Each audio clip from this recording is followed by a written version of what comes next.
Good evening, everybody. Welcome to the Oxford City Planning Committee. May I make a few points to start with? This is a it's a meeting with public present. It is not a public meeting. If you wish to film, you are able to do so. However, you may not interrupt the proceedings by filming beyond the front row of chairs. And if you do film it, you must not publish an edited version which has been edited in a way to misrepresent what actually happened at the committee. You also may not film members of the public who are present. Okay.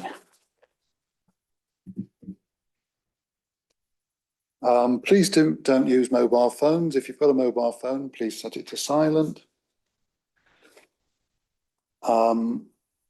If by any chance the fire alarm rings, then members of the public should exit via that door. Members of the committee should exit via that door. Only people who are registered to speak may speak at this meeting. There aren't any changes to the order. However, I would say that the live stream is unfortunately not working. No, it's back up now. Oh, sorry, I've just been told that it's actually working again. So ignore that. Now, rather unusually, I am the vice chair of the committee. The chair of the committee is away from Oxford today, so which is why I'm here. However, due to a conflict of interest, I am not chairing item 6 on the agenda.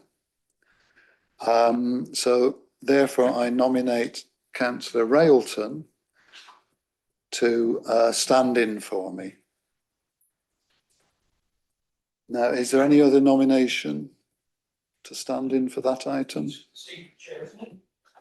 Just for this evening? No, it's just for item 6. Okay, in that case, Councillor Railton will take over from me. Is that seconded as well? I'll second. Sorry.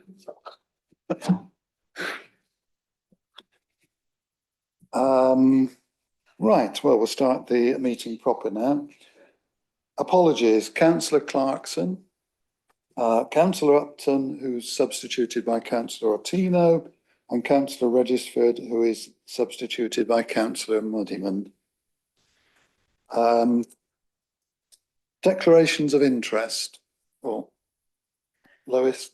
Yes, Chair, thank you. I have a predetermined position on item 7, the nursery, so I will step back and not be on the committee for that. Okay. Oh, Councillor Railton. Similarly, I sort of accidentally predetermined myself in the act of calling in item 7, so I will also leave that item. Thank you. We can't hear very well with that. Oh, yeah. Oh. I did put my mic. Do you want me to do it again? I can do it again. Just to say, yes, I also basically accidentally predetermined myself for item 7, the Kings Meadow application in the act of calling it in. So I'll also leave the meeting for that item too. Ditto what Councillor Railton just said. Predetermination in trust. Councillor Kerr. Magdalen College School is in my ward and my division. I have visited them on site for various things over the last years. We briefly touched on the planning, but absolutely not in detail because I've made them aware that I am on planning committee. I am not predetermined on the item and have not discussed it in detail. Thank you. I have had email interchange with people who have objected to item 6, Summertown House. I have not expressed any opinion. I have not prejudged in any shape or form. I have received emails on behalf of the applicant of item 7, the ferry. I have not expressed an opinion. I am not predetermined. Thank you, Councillor Hollingsworth. And as I said, I've, for the same reason as Councillor Railton, I will be withdrawing from item 6 because I inadvertently indicated that I could have been accused of predetermination.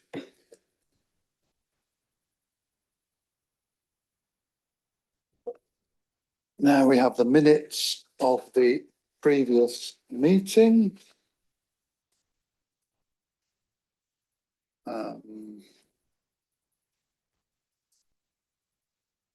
Do we have any corrections to the minutes?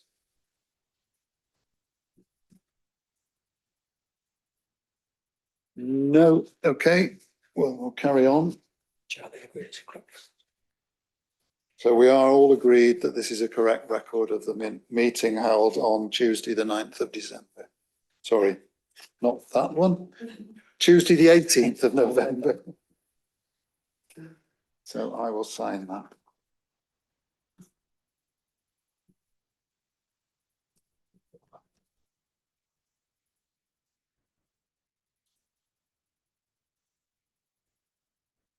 So we will start with the first planning application, which is item 5 on the agenda, and is an application on behalf of Magdalen College School.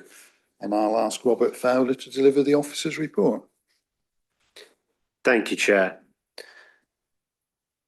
This is the location of the application site as described in your agenda, starting on page 23.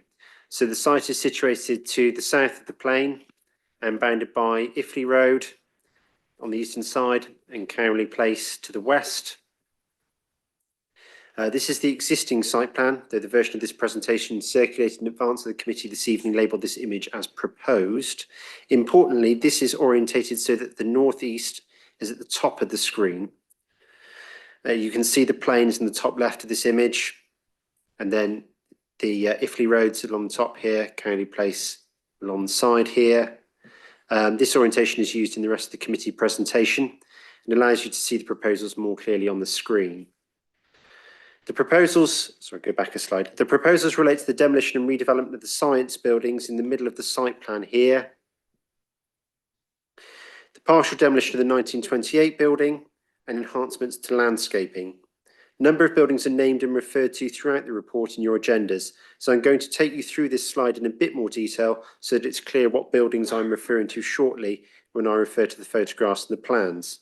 So we have the 1980s Quinn building in the far eastern end of the site, Colin Sanders building, just below it here, and beyond that you have the Richard Record sixth form building. I incorrectly referred to this building as the Rex Richard building in my report in a couple of places.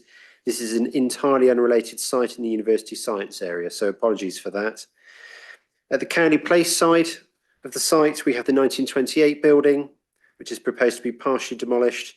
To the north, situated at the corner of Cowley Place and Iffley Road, is Big School, which is the school assembly building. Lastly, most relevant to this application is the science building fronting Iffley Road. I'm going to take you through the photos and plans. These were circulated in advance of the meeting this evening, so I will move through these fairly quickly, but can come back to them if needed. So this is the rear of the science building with the Colin Sanders building on the right. The school entrance on Iffley Road is just visible in between the science and Colin Sanders building, and the 1928 building is on the left. You'll notice the small version of the site plan in the bottom right of this image, the red arrow showing where the photo was taken from for clarity. This is the south elevation of the 1928 building face onto the school car park. This is a gap between the 1928 building and Big School. This is the gap between the existing science building and Big School with properties in Iffley Road visible just beyond. This is the existing northwest elevation of the Quinn building. This photo is taken adjacent to the existing pedestrian entrance into the school from Iffley Road. And this is the gap between Colin Sanders building and the existing science building with the view into the school playground, the 1928 building beyond, and then beyond that you can actually see the buildings, St Hilda's buildings in Cowley Place. This is the rear of the Quinn building and southeast elevation of Colin Sanders building. So this is Colin Sanders here. This is the Quinn building. And this is a photo looking along Iffley Road away from the plain. In this photo, you can see some of the mature trees that are sought to be retained as part of the development. That's a winter view, so trees don't look too remarkable here. This is the honey locust, and then this is a home oak further along. This photo shows the Iffley Road elevation, the northernmost part of the existing science building. This is the entrance onto Iffley Road. So the existing science building is on the right in this image. You can just see the Colin Sanders building on the left here. This is a photo at the very southeastern corner of the site, looking back towards the plain. The Quinn building on the left, and you can just see the top of the science building just visible there above the roof of the Quinn building. This is taken from the other side of Iffley Road, looking back at the school buildings. I'm just going to draw members' attention to the height of the Colin Sanders building in this image, which is set back from Iffley Road. This is important as we'll have some proposed sections of the new building, and you can use this as a guide, the relative height of the proposals compared with that building. Bear in mind that this part of the Colin Sanders building is actually set back from Iffley Road, because you've got that gap between the science building, Quinn building, and then Colin Sanders sits just in behind it there. Lastly, this is the entrance here onto Iffley Road in the centre of the photo. So you can see the sloping roof of the existing science building, the trees in front. And then this is the ash tree here, which is proposed to be removed. And this is the lime tree that's proposed to be removed. And this is the proposed site plan. The proposals would involve the demolition of the existing science buildings, replacement with a new 3-storey building to provide science classrooms, laboratories, a library, and a dedicated space for the school's outreach programme, the Partnerships programme. The proposed building would provide floor space over 3 floors and would join into the adjacent Colin Sanders building. You can just see that here. New entrance block is proposed in approximately the same location as the existing entrance on Iffley Road. Enhancements to landscaping are proposed with the retention of most of the large mature trees on Iffley Road. Also proposed is the partial demolition of the 1928 building, just here, and the re-provision of cycle parking. I'm going to take members through the plans. I'll start with the minor elements first and move through these fairly quickly, and with the proposed building. So this is the existing Quinn building adjacent to the entrance. A small part of the Quinn building will be removed and altered to make space for the proposed building. This is the proposed demolition of the Quinn building, partial demolition rather. And these are the proposed elevations and floor plans of the Quinn building as altered. This is the existing Colin Sanders building. Again, this will be slightly altered as it would join into the proposed building. This shows the proposed floor plans and changes internally that resolve level differences between the existing Colin Sanders building and the proposed building. This is the existing 1928 building, the east and west elevations. This is proposed to be partially demolished to facilitate construction. This is the existing north and south elevations of the 1928 building. This shows the extent of the demolition, so just the northwest wing, 1928 building adjacent to the big school. The minor adjustments required to make good the 1928 building after the partial demolition. And the proposed elevations of the 1928 building. So this is the east and west elevations and the north and south elevations. And now I have the existing and proposed plans of the science building, which is the main aspect of the scheme. So this is the existing Iffley Road frontage with the science building in the centre, the plans, and the view from within the school playground below that. So you see a section through the Colin Sanders building here and big school on the left from the playground view, and then flipped round on the other side from the Iffley Road view. And these are the proposed floor plans. So the existing science building is removed and the proposed building would occupy most of the Iffley Road frontage school, joining into the Colin Sanders building here. The proposed building would have a greater depth in the existing greater depth in the existing building, and then with the entrance here, then undercroft area at ground floor, which is shown. This is the proposed first and second floors. Again, we have the science labs, classrooms provided in these staggered blocks. The northern end of the site, the entrance block here, and then the library element here in the southeast corner. And these are the third and roof plans. So you can see the proposed solar panels on the roof. And then this is the proposed plant area just here. within the, concealed by the parapet pool within the entrance block. I've got some sections which show the height and mass of the proposed building. The officer report notes how the proposed building would be taller than the existing science building, albeit set back slightly from Iffley Road. This section shows the southeast corner of the site with the entrance block just here, the pitch roof of the science building just here, sorry, the library element just here. Members of the committee will recall I showed you the photo of the existing Colin Sanders building in Iffley Road. You can just see the top of the ridge there, the Colin Sanders building. So you can see that height difference between what's proposed here and that existing element there, which is retained. And there's also some slight subtle changes in ground level, which these sections pick up quite well. So you can see those as I just take you through these sections quite quickly. So this is a section through the entrance block. So you have the Undercroft area just here and a relatively level access onto Iffley Road at this point. This shows part of the northwestern part of the building, the flat roof element, staggered with regards to their proximity to Iffley Road. And you can see the solar panels and the chimneys. And this is a similar part of the building, but closer to the plane. And lastly, this is a section through the whole building, so you can see the overall height of the building across this section. The lower elements proposed closer to the plane. Then you've got the entrance block, and then the library, and then you've got that section through Colin Sanders building in the foreground just here. This is the proposed front and rear elevations. So you have those elements as I was explaining with the flat roof science labs. Just here, classrooms focused at this end, the entrance block, and then the library element here, the pitch roof. And then this is from within the school site, from within the school playground. So again, you've got that Undercroft entrance area, and you've got the science bit here, and the ridge of the pitch roof of the library just here. Excuse me. And these are the proposed side elevations. So this element is facing towards Big School. And, excuse me.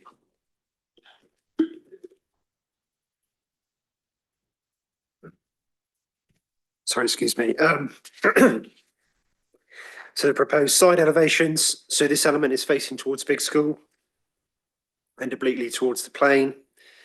And this is facing down Iffley Road, away from the plane.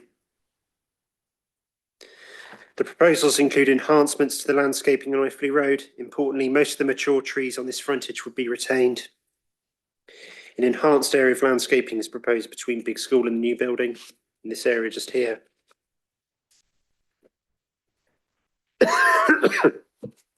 This shows this proposed green roof and the aforementioned gap between Big School and the science building. This shows the proposed cycle stores with the re-provision as outlined in the officer report, but only 60 of the spaces are proposed to be covered rather than 65, as was suggested in paragraph 5.10 on page 27. I now have some visuals of the proposed scheme. So this is a visual of the proposed building. So this is the flat roof element at the northern end of the site with setback areas. The trees are removed for clarity in this image, so you can see the materials in the brickwork. And this is at the entrance area. So you've got that Undercroft just here. This shows, this is a street scene image. So this is looking towards the plane in the distance just here. You can see these large trees retained on the frontage, the building behind. And this is further back on Iffley Road. So you have the higher library roof, the entrance block, and then you've got the flat roofed building bit further down with the chimneys that you can just see. And lastly, some street scene images from the plane. So this is existing, proposed. Then I have a couple of longer distance images. So this is existing and then proposed. I've put the arrow in. You can just see the building through here. So you can just see the entrance block and you can see the chimneys running along in this image here. If you zoom in, you can see them. It's not all that clear, but if I just go back, you can just see that mass of the entrance block coming in there. And this is the view from South Park, so existing and proposed. Excuse me. And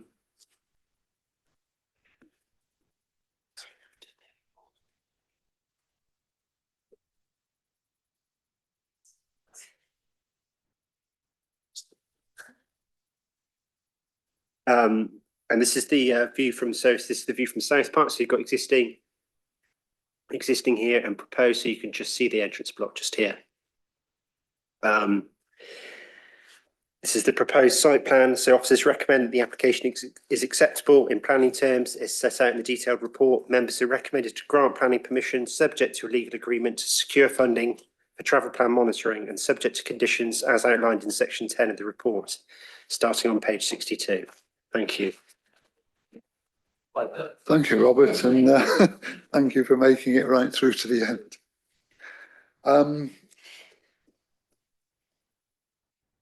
There are no objectors registered to speak, so could I call the supporters to come and speak at the speaker's dais?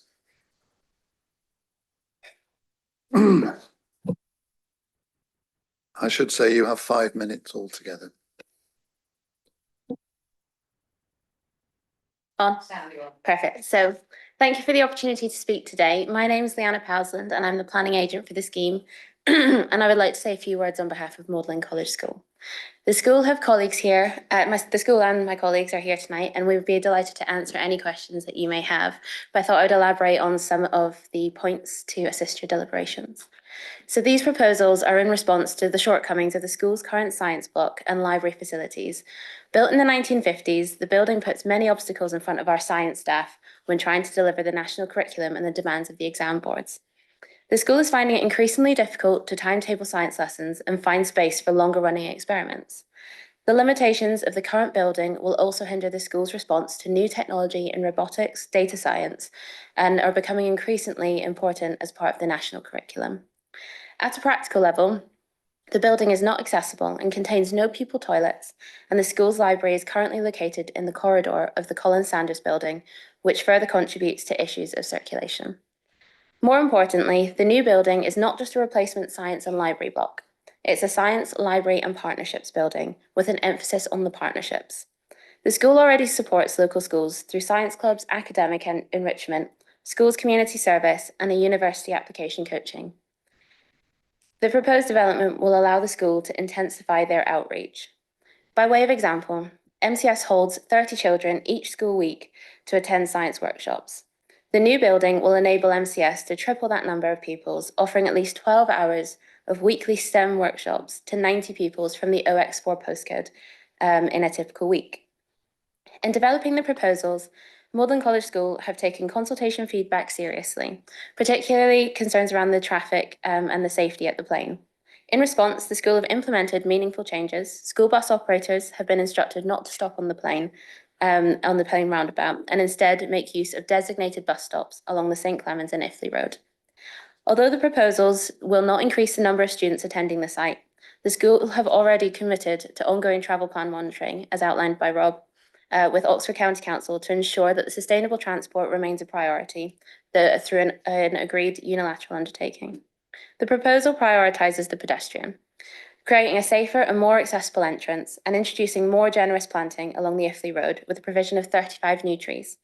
Walters & Cohen, the architects for this scheme, have crafted sensitive facades contributing positively to St. Clements, set back behind a verdant green buffer. The proposals will deliver 24% biodiversity net gain in terms of habitat units and 70% gain in terms of hedgerow units. The positive contribution extends to the sustainable performance of the building, achieving BREEAM excellent standards, incorporating solar panels, air source heat pumps, and a green roof. Together, this will reduce carbon emissions by over 40% compared to the current building regulations. In conclusion, the proposal delivers a high-quality design, sustainability, and real public benefits, especially in educating the community, education and community engagement, while addressing concerns raised throughout the public consultation. It represents an investment in not just Magdalen College School, but in Oxford's young people and their futures. We therefore respectfully ask the committee to support this application. Thank you.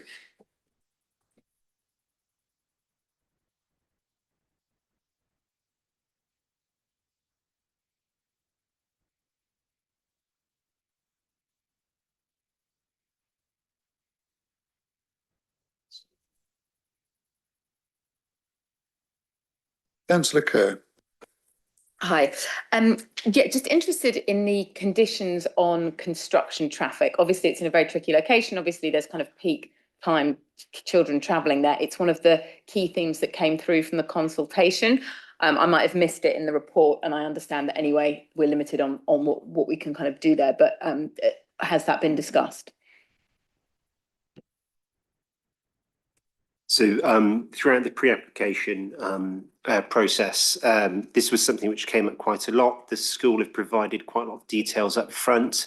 I mentioned about the removal of the 1928 building. That's to allow for vehicles to be able to access the site, to demolish the existing building, and for that work to be able to take place within the school site. In terms of the hours of deliveries, that's something which would be controlled by condition. There is a condition drafted in the officer recommendation. I can try and find it, but it's in section 10 of the and it would restrict things like contractor parking, hours of deliveries, specifically considering the environment of the plane. Thank you.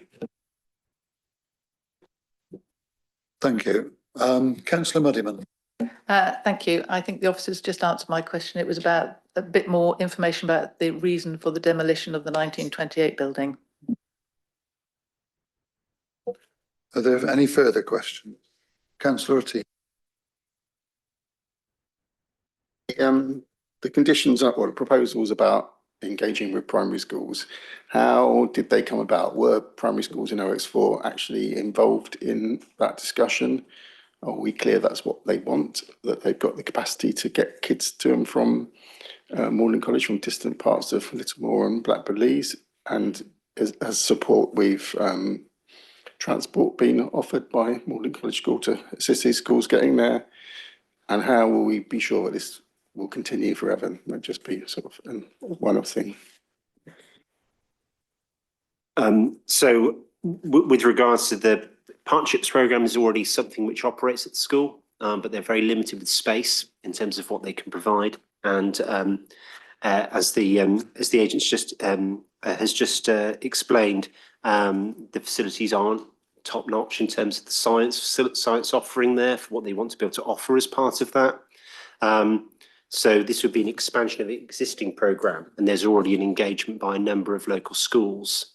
The way that the condition, which is in the officer recommendation, has been drafted, is such that it would be open to all OX4 schools they would be invited to participate. Clearly, there are already schools doing that, so there's already a range of those schools providing that are attending. So there is that interest there. I'm not sure about the transport arrangements that are existing or proposed as part of that, whether there's any support offered. I believe they go to the school at the moment in a coach. Could the applicant comment on any of that?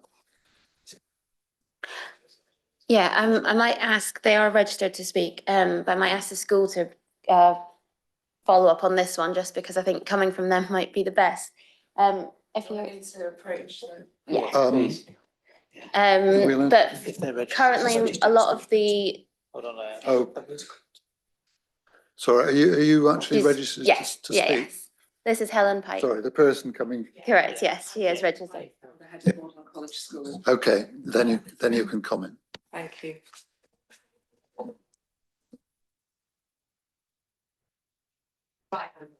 Yes, it's great. Now we can hear.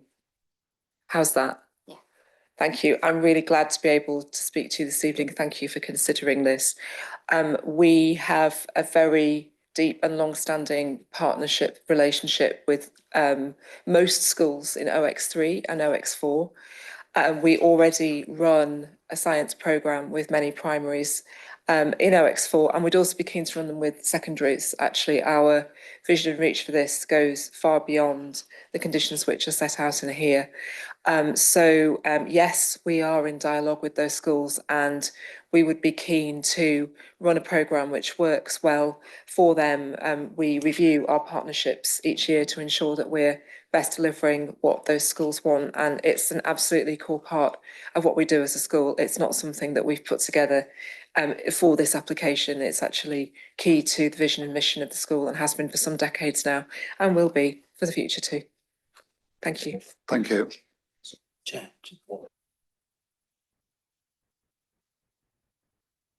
So one part of your question wasn't answered, Councillor Ottino, which was how could this be retained? And that is part of the recommendation, that the condition would require the programme to be retained ongoing. So it would be a condition of the grant of planning permission that those benefits to local primary schools would be retained in perpetuity. Thank you. Councillor Hollingsworth. Yeah, my question was about, you very briefly touched on it, and it's extensively covered in the report. I just want to make sure I've understood it properly. So it's about the conservation area and the impacts on it. So two elements to that question. The site is inside the conservation area. The 1928 building is not listed, but it is therefore a non-designated heritage asset because it's rather more architecturally attractive than the 1950s building on the other side, bluntly.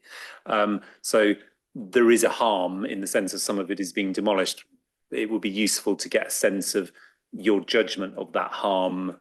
Does it amount to anything beyond the technical harm? The other issue is the boundary of the site with Iffley Road as it goes along. So the conservation area description is quite extensive on this, and an interesting insights into the history, which was to avoid having anyone from Christchurch being able to see anything horrid out of their windows in the 1850s. I just wanted to again get the sense, I've made sure I've understood this correctly, that the Office of View is there is a harm to the conservation area because of the nature of that, but that harm does not outweigh the benefits. And I just want to make sure that I've understood that correctly as to what you've arrived at on those two things.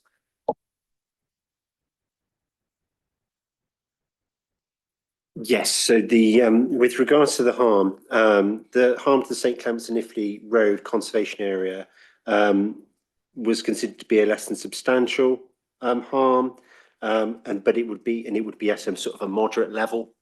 Officers considered that the public benefits in this case, which is set out in quite a lot of detail in the report, starting on page 43, paragraph 9.55, which includes the provision of statutory education and the partnerships programme, which we've just discussed. Those public benefits outweigh that harm, but the harm to the conservation area is very much picks up on the second part of your question, Councillor Hollingsworth, which is about the impact on those specific characteristics of the conservation area, namely that the western side of the road is more open, or at least it appears more open, acknowledging that there are buildings there at the moment. Those buildings have a relatively discrete appearance in the street scene compared to the proposed buildings, which would have a far greater street scene presence. The first part of your question relating to the 1928 building. 1928 building has already been partially removed. So the south side of it, there was a wing of it that was already removed in part. I believe that was done when the sixth form centre was built. This is the removal of the northern wing would obviously sort of further diminish the sort of architectural interest of that building. I think we need to acknowledge that it's already been partially diminished as a result of it having already been partly removed. At what point it becomes a building which is unlikely to have any more significance is it's probably going to reach that point. And I think it's possibly worth councillors being aware that in the future school might need to remove that building in order to provide sufficient space within the school site. But that's likely to come forward as a separate application. But it is a non-designated heritage asset.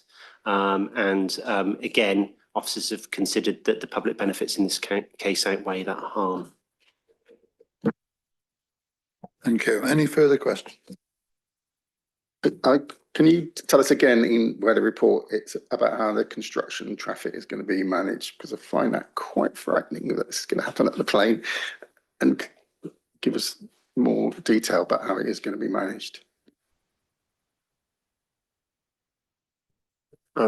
So there is a specific condition which is very detailed on page 76, condition 34, which was put forward by the county council in relation to what kinds of things we would be looking at in terms of a construction traffic management plan. It's quite prescriptive in terms of its requirements, talks about deliveries, contractor parking, even things like wheel washing, that kind of thing. But as I responded to you in relation to Councillor Kerr's question earlier, the removal of the 1928 building is very important in terms of allowing, or rather facilitating the demolition of the existing science buildings from within the school site, rather than on the Iffley Road frontage. So that's quite an important aspect of the construction phase of the development. Chair. Just want a reassurance that I'm going to be. Sorry, can I just to clarify, I mean, this comes up at committee quite regularly. We can't design the exact construction sort of management elements of the scheme at this stage. So we can control it through a condition. It's a standard condition we put across many applications in the city that would be managed in accordance with the contractor and also the county council as a highways authority to ensure that the site is constructed in a safe manner. We know issues around the plane. We know it's a location where we need to take that into consideration and be quite careful with that. The Magdalen College also aware of that because they've got their application potential redevelopment on the other side of the plane at the Wainfleet. So there is a whole range of considerations that have to go into it, but it's very difficult for us to design that aspect of the scheme here now when we don't have a contractor on board and we don't have that level of information. Thank you. Are there any further questions from the committee? Councillor Muddiman. Yes, same point again, really. The 1928 building, I'm struggling to understand the need for it to be, part of it to be demolished in order to build the new science building. Is the reason that it would be more, can you be a bit more detailed about that? Would it be more expensive? Is it practically impossible to build the science building without knocking down the part of the 1928 building? Because it looks like there's sufficient space in between them. So I'm really struggling to understand the need for it. I mean, I'll see if the officer can answer that. Just bear in mind that that is set out in the report and the impacts of that are set out in the report. But the officer might be able to provide a bit more additional information. So the removal of the 1928 buildings also needed obviously to create a bit more space within the school site. The depth of the proposed new science building would mean that the already relatively constrained school playground area would actually be made smaller as a result of the proposals. So the 1928 building gives them a bit more space as well. But actually it's been shown on plans submitted as part of the application that a construction, a route actually through from Cowley Place into the back of the science buildings there would be created during the construction phase of the development. So can you hover through on the, so it's the northwestern bit of the, yes, just back, sorry, back again, that one bit there. So one forward, one slide. That's it. Okay. Okay, so sorry, can you go forward to go forward one? The other way. Okay, don't worry. Sorry. That's right. Yeah, that's it. That's what we. So at this point here, that's that wing on the right hand side there, the 1928 building. It's a bit longer than that, but it's basically that's a gap there between big school and 1928 building. It's very small at the moment. It's proposed to actually remove that bit, and that's where construction vehicles could then get into the site, is my understanding. Chair, may I? May I Did you want ask- to ask another? Yes, please. Okay. Why can the construction traffic not come through the existing car park and the existing parking be suspended during the time of the construction? Chair, again, that it's not here for us to sit here and design or comment on why certain aspects of the site, you know, where access cannot be provided through certain other parts of the site. You know, we can't answer that question. The applicant here may not even be able to answer that question. So ultimately, it's not necessarily a planning issue for us right now, or one that we can probably answer. Thank you. Any further question? Councillor Otina. The image from Iffley Road of a new proposed building is quite large compared with what's there now. There's trees in front of it. There's some large trees retained, some large trees going, and some smaller trees, I think I saw. Do we know are those smaller trees likely to grow? Are they species that they're going to get bigger that will sort of make that impact less sort of dominant? I made a point of mentioning in the officer report that actually landscaping was actually considered from the very first pre-application discussion nearly 2 years ago. And one of the main points one of the main aspects of the scheme is actually that the way that the proposed building would be staggered from Iffley Road would actually create more space for the existing trees that are to be retained than is there at the moment. The existing building actually goes very close to some of those trees, and they don't really have the space to really sort of thrive and be properly healthy. Whilst there is the removal of an existing mature lime tree, the removal of the ash tree would be needed anyway because it's suffering from ash dieback. And there is a proposal for a new large tree near to the school entrance, which would ameliorate for the loss of the lime.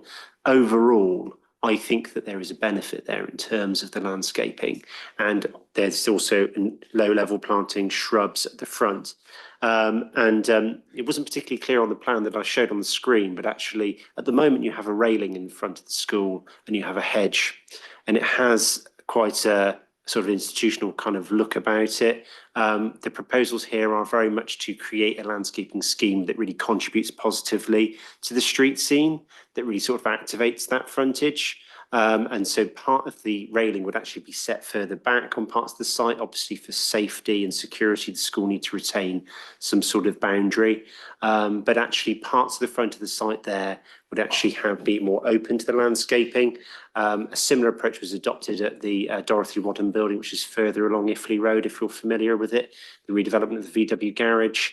There's some student accommodation there where actually the building's actually set back with some shrubs and landscaping in front, which really kind of creates a sort of a verdant sort of frontage for the school there. For the accommodation there, and a similar approach is proposed here. So I think it's important there to acknowledge, as you can clearly see in those images there, that this is a bigger building, and in winter, those trees, the home oak maybe not so much, but the other trees, obviously without leaf, they don't really soften the appearance of the building. The lower landscaping would do, the lower level landscaping would probably create more of a sort of softened appearance. Thank you. If there are no further questions, then we will pass on to the debate about this particular application. If you'd like to return to your seats, thank you. Can I invite any comments? Councillor Hollingsworth, Councillor Kerr.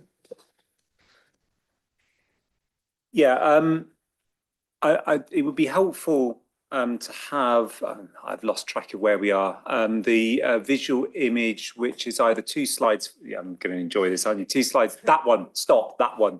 No, back. The one looking down, that one there, that one.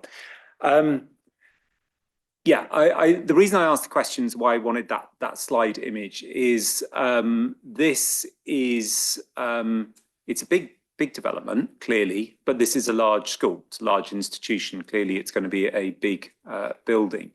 The crucial issue here is the conservation area. The fact this is a conservation area, the NPPF tells us we need to take into account conservation areas and we need to take into account elements which are non-designated assets in that conservation area. And the 1928 building is one of those non-designated heritage assets. Not listed, it's not got any protection itself, but it is particularly protected in that particular policy.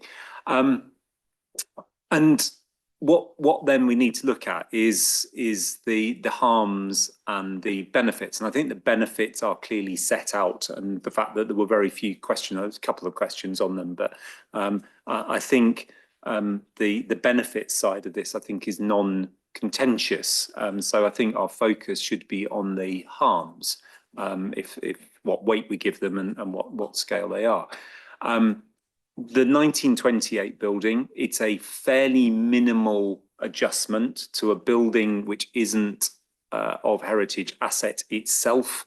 It's a building which I hadn't realised, but I think this is very useful, has already been modified anyway. So that minor change to that building, it is technically a harm because it's an alteration to a non-designated heritage asset. I do not consider it carries a great deal of weight, that minor adjustment. So I think the focus is on this. And this then comes to what weight do we give, and do we consider this to be harmful to the conservation area? And I made that slightly flippant remark about, you know, the nature of development here, and the conservation area stems back to what Christchurch wanted to not be able to see 150 years ago, and kept these sites vacant for a long time.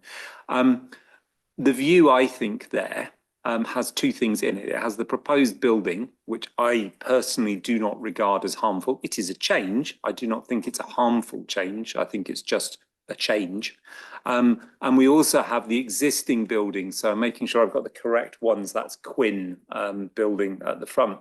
And you can see, and it was referred to in the officer report, that it was designed in a particular way. It's quite high, but it has this kind of weird kind of, I don't know, it looks like a, I don't know, Danish barn or something.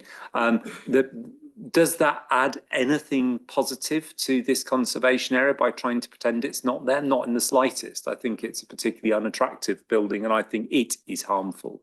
Whereas the proposed new buildings, I would regard, yes, they are a change. So technically a change has to be considered as to whether it's harmful or not. But I think it's actually quite significantly positive. And I think also the way in which it engages with the plane, and if you could go down one more slide, it's going to be two more, isn't it? No, two more. So there, it clearly makes a difference. There is clearly a change there.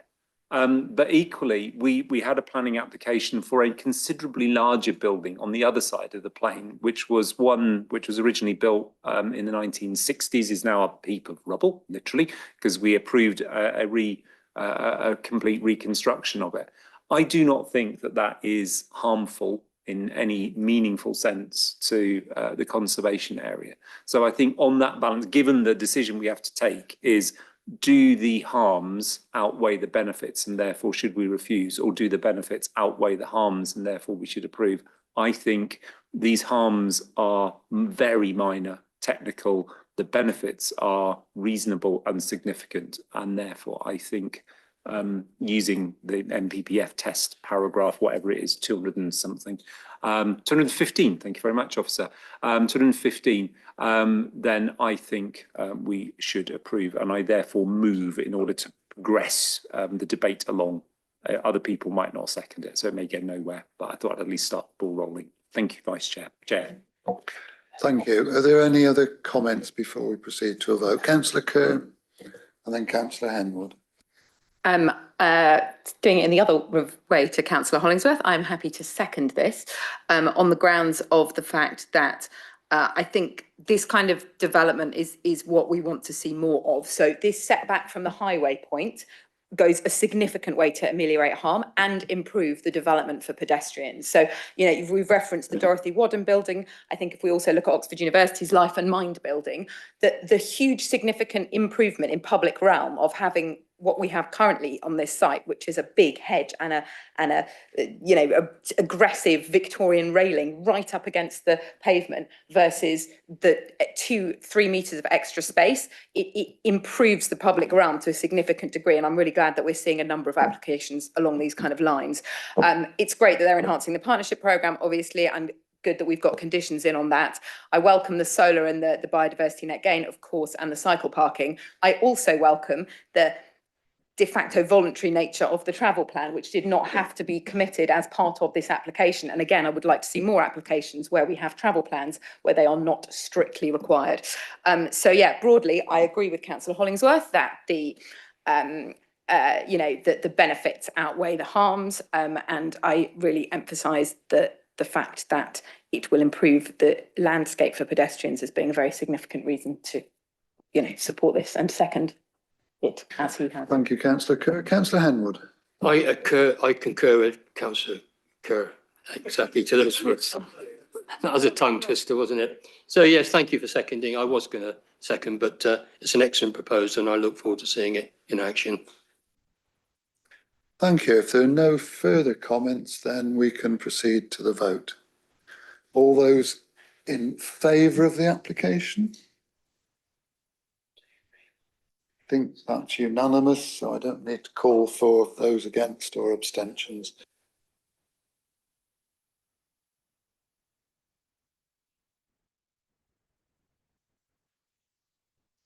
I now will leave the meeting and hand over to Councillor Railton.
Lovely. Thank you very much. So we move on to item 6, which is Summertown House, 369 Banbury Road, for which I believe I'm passing over to Victoria for the officer. 1 second, I need to declare an interest That's in fine. this, because the applicant is the university and my husband is a senior member of the university.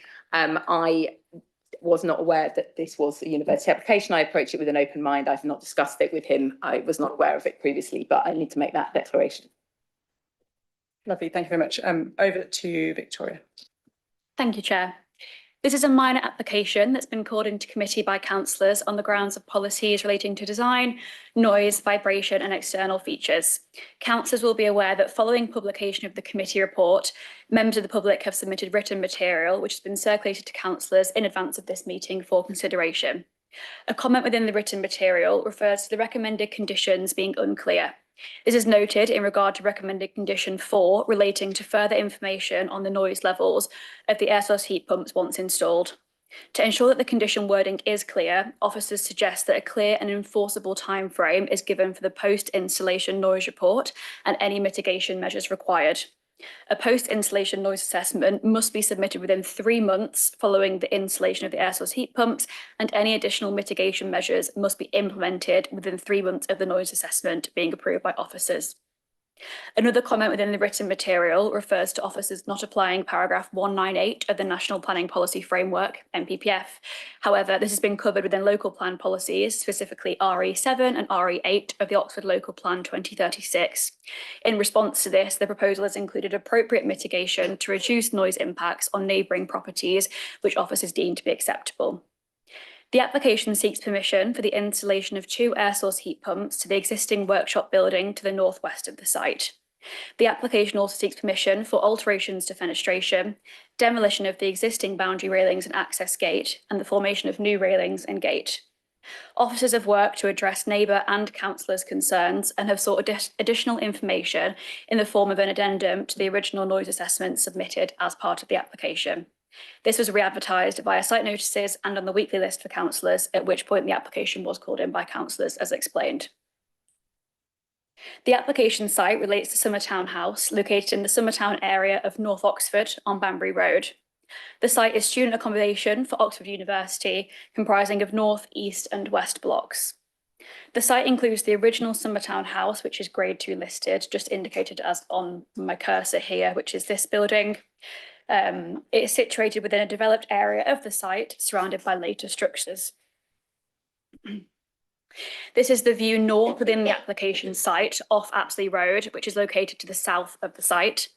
This is the existing workshop building, which would be converted into the plant room, with the air source heat pump installation to the left of this building, where the enclosure would be. This is the view northeast within the site of that same workshop building just mentioned. And this is the view southeast within the site of the north and west blocks. This is the view west within the site. And this is the view northwest within the site to the northwest and rear of that existing workshop building. And then this is the same view just further into the car parking area to the northwest of the site. And finally, this is the view southwest within the site. The proposed site plan for the proposed site for the air source heat pump compound is beyond the curtilage of the listed building, as mentioned. The air source heat pump enclosure would be situated to the north of the west block. They are proposed in order to facilitate a transition from existing gas boilers on the site and to increase the provision of more energy efficient measures in line with the university's net zero policy. These are the existing site elevations and the proposed site elevations. I'll go through this fairly quickly, given that this has been circulated prior to the meeting. These are the existing floor plans, the proposed floor plans, and the proposed sections. And I'll just go back to the site plan just whilst I talk through the rest of the presentation. So the proposal seeks to decarbonise an existing site, contributing to a reduction in carbon emissions, which is important in the wider context of climate change and movements to net zero. The proposed enclosure would be concealed from public realm and from the nearby listed building of Summertown House, and therefore, having regard to the significance of the listed building and its setting, would be the most appropriate part of the site in which to locate the enclosure. The proposals are deemed acceptable in regard to design and aspects of neighbouring amenity, specifically in terms of light, overbearingness and privacy. Members will be aware that many of the public comments in objection to the application relate to noise concerns. Noise impacts from the proposed air source heat pumps have been carefully considered to ensure the system operates without causing disturbance to nearby neighbouring properties, and the full details of this can be found in the Officers Committee report. A detailed assessment, including the noise assessment and subsequent addendum of the equipment's sound levels, operating modes and placement has been undertaken, with consideration given to separation distances, boundary screening and the acoustic performance of surrounding structures. Furthermore, the addendum includes updated modelling, which includes outdoor receptor points, responding to neighbours' concerns about the impact on rear gardens which back onto the application site. Officers have consulted with their internal environmental health officers, who are the technical consultee in this regard, who will provide a comment on the noise assessment and addendum as detailed in the Officers Committee report. The addendum demonstrates that the noise levels are acceptable against the requirements of Policy RE8 of the Oxford Local Plan 2036 and based on the recommended conditions in the Officers' report. The approach from our environmental health officers is that the assessment for mechanical plants is assessed 1 metre from the facade of sensitive receptors, which is the case within the noise assessment and addendum. Background noise levels measured by all parties are relatively low, and the Objections focus on the criterion of 10 decibels below the background level, which is not what policy RE8 of the Oxford Local Plan 2036 states. RE8 looks for minimal impact on sensitive receptors, which our environmental health officers are confident has been achieved. Conditions have specifically been included post-installation to ensure there is no adverse impact upon neighbouring properties. A number of public comments refer to further air source heat pumps being added without permission. This has been dealt with via condition, which only permits the installation of the 2 heat pumps within this application, and a new application would be required for any additional units on the site. Matters relating to trees, ecology and highways have been discussed within the Officers Committee report and dealt with via condition where appropriate. Multiple public comments are referred to the removal of asbestos from existing buildings on the site prior to planning permission having been granted. However, these concerns have been passed on to the relevant council department to investigate further and would not need planning permission, which is relevant to this application. In summary, the proposed development would support the movement from boilers to renewable energy sources in this location in the context of net zero and climate change, supporting the reduction in carbon emissions and overall energy efficiency improvements, which is supported by the overall objectives of the Oxford Local Plan 2036. The application is therefore recommended for approval, subject to the conditions listed at the end of the Officers Committee report and including the updated wording of condition 4 as mentioned. Thank you. Thank you very much, Victoria, for that very thorough report. So we now move to speakers for and against. So against goes first, and I have 3 speakers listed if they would like to come up. And just to remind you, you have 5 minutes between you to make your comments. Thank you very much.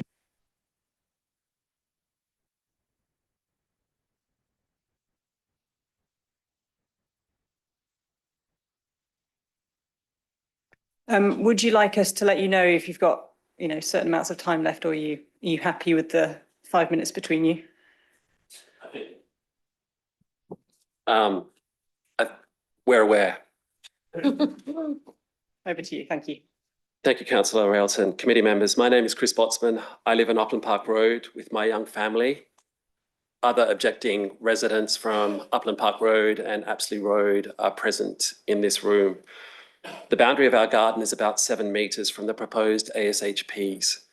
The reference to proposed ASHPs is deliberate. One of the fundamental problems with this application is that even after 2 attempts, we still do not know the most basic facts about the development. We do not know the make and model number of the ASHPs. We do not know the acoustic performance of the enclosure that would mitigate the noise impacts of the ASHPs. We do not even know the final number of ASHPs that will be deployed. We know it will be more than 2. The university has conceded as much in its design and heritage statement and in email correspondence, but it has refused to disclose the final number. If you know that an airport is going to have 4 runways, assess the cumulative impact of the 4 runways. Don't serially assess the impact of individual runways. Under this document, the Oxford Local Plan, it should not be possible to approve such an application. In its foreword and introduction, this plan speaks about inequality. It speaks about the importance of a high quality of life, about people's health and well-being, and it talks about carbon pollution and renewable energy solutions, while at the same time insisting that health, amenity and distinct communities must be protected. The body of the plan, including policies RE7 and RE8, specifies how that protection is to be achieved. RE7 specifically addresses noise pollution. It says in terms that planning permission for a development will not be granted where the amenity, including noise amenity, of communities and neighbours is not protected. RE8 is even more specific. Planning permission must be refused if a development generates unacceptable noise impacts. We have now provided you with evidence from independent experts, Evolved Acoustics, who, unlike the university's consultant CPW, have no ongoing retainer with the residents of Apsley or Upland Park Roads.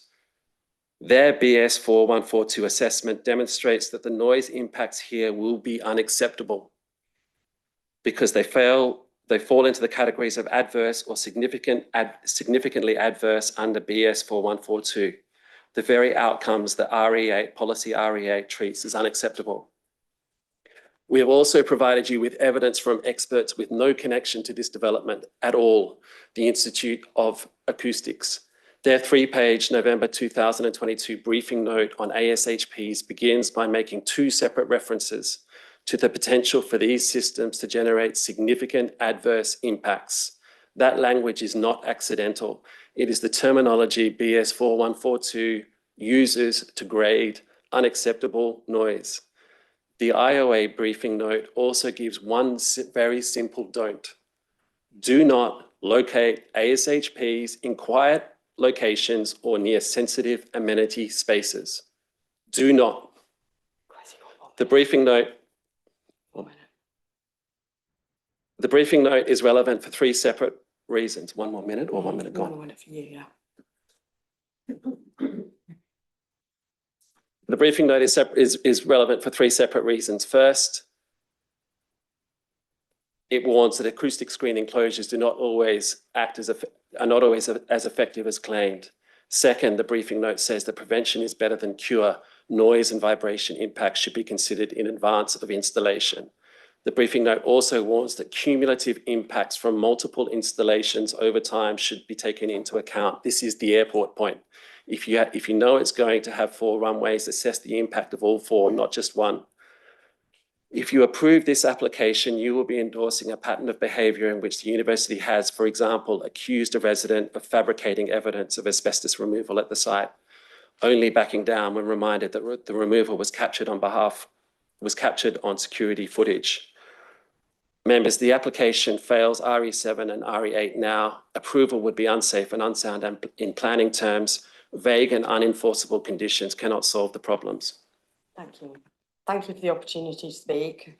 My name is Victoria Whitford and I live on Apsley Road with my family, and I'm speaking on the behalf of all residents here. The university's proposed air source heat pump compound lies a few metres from our gardens. It's 40 metres from my children's bedroom window. I can see it from my living room. These are not small domestic machines, they are huge industrial machines, 6 metres long, 3 metres wide, 2 metres tall. At 90 decibels, the noise they produce is like standing next to a motorway at rush hour. The indicative mitigation proposed by the university is wholly inadequate. It reduces this noise by 15 decibels only. The only protection then is distance. We have a noise impact assessment which shows, not according to a criteria of background minus 10 decibels, but according to BS 4142, the recognised standard for measurement, that there is a significant adverse impact because the noise produced will be 10 decibels above the background sound. The conditions that are proposed cannot manage this as they can't be enforced.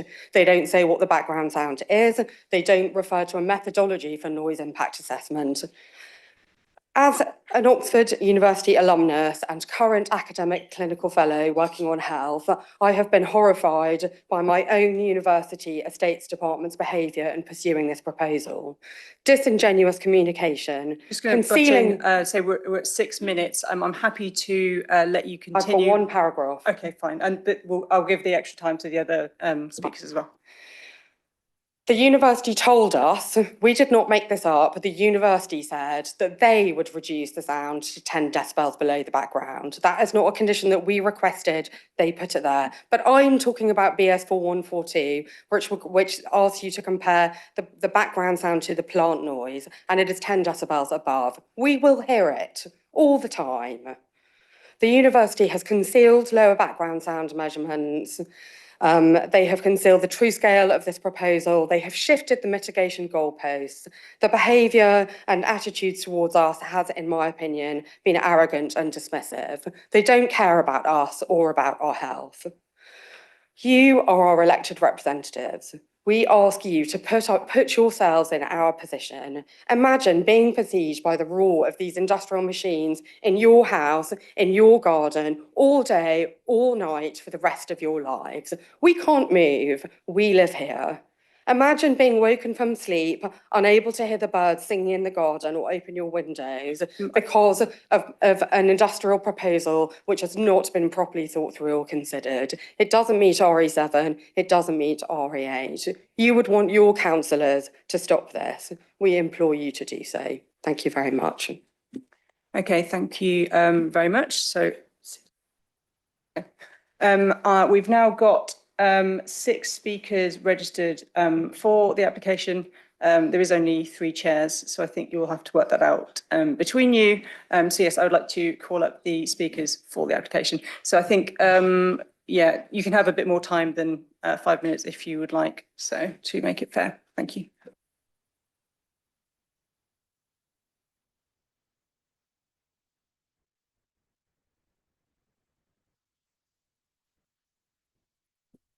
Chair, members, good evening. My name is Tom Heal and I'm the Associate Director of Sustainability at the University. Thank you for the opportunity to speak on behalf of this application and in support of it. The reason I'm here is because this project is a critical step on our shared decarbonisation journey. And I'd like to briefly summarise that context if I can. The university has set a target to be net zero by 2035. Successfully achieving this will directly support the City Council's own commitment to reach the same milestone by 2040. The city has declared a climate emergency, and hundreds of projects like this one must be delivered to address this. The university is committed to this shared challenge, and net zero can only be achieved by moving to electric heating systems wherever feasible, and removing fossil fuels from all of our buildings. The technical solutions for doing this are well established, as is the case for this project, and we need to deliver at pace or risk failing our shared targets. It's also important to note that these targets are only an acceleration of the national legally binding target to deliver net zero by 2050. This is the date by which every building nationwide must target moving to electric heating. But now is the right time for this building. That's because its gas boilers are end of life and require urgent replacement. This project will enable eventually the removal of 54 boilers. As well as eliminating carbon emissions from the site, it will ease pressure on the wider housing stock in the city. Currently, we have 39 flats unoccupied due to these failing boilers. The project will also deliver significant air quality benefits. As evidenced by the City Council's own report from earlier this year, gas boilers are responsible for much of the city's air pollution. In the city centre, in fact, they now exceed road transport and the single biggest source of NOx and PM2.5 emissions. The immediate and long-term benefits of this project are therefore significant and multifaceted. We note and hear the comments and concerns of local residents regarding noise emissions, and we pride ourselves on being a considerate neighbour. And we've reviewed and submitted assessments and carried out further work to double-check those proposals. We consider the noise assessment, siting, and design and layout to be robust and appropriate, leading to no material impact on amenity in the surrounding area. I'll now hand over to Neil Eaton, the architect of the scheme. We also have on hand our acoustic engineer to answer questions. Thank you. Just to add to Tom's point that the urgency of this coincides with the unoccupiable state of 3 of the 39 of the flats now. So the air source heat pumps, to pick up on a point that was made a minute ago, are the centre of a new heating system for the entire West Block 39 flats, which need to be urgently, the gas boilers of which need to be urgently decommissioned and replaced with low carbon heating alternatives. They are the 2 air source heat pumps that we have, and there are 2. I want to clarify that as well. And that's the proposal. There is no proposal to expand that at this point. Are sized to allow a feed to the North Block, which is the left-hand leg on the L shape that you can see at the top there, when those boilers reach the same condition that the 39 in the West Block currently are in within the next 5 years. So we're trying to future-proof by sizing the pumps to cater for both. And all of our calculations and assessments are based on those 2 pumps that are sized for that duty. The models of those pumps, I believe, are in the NIA.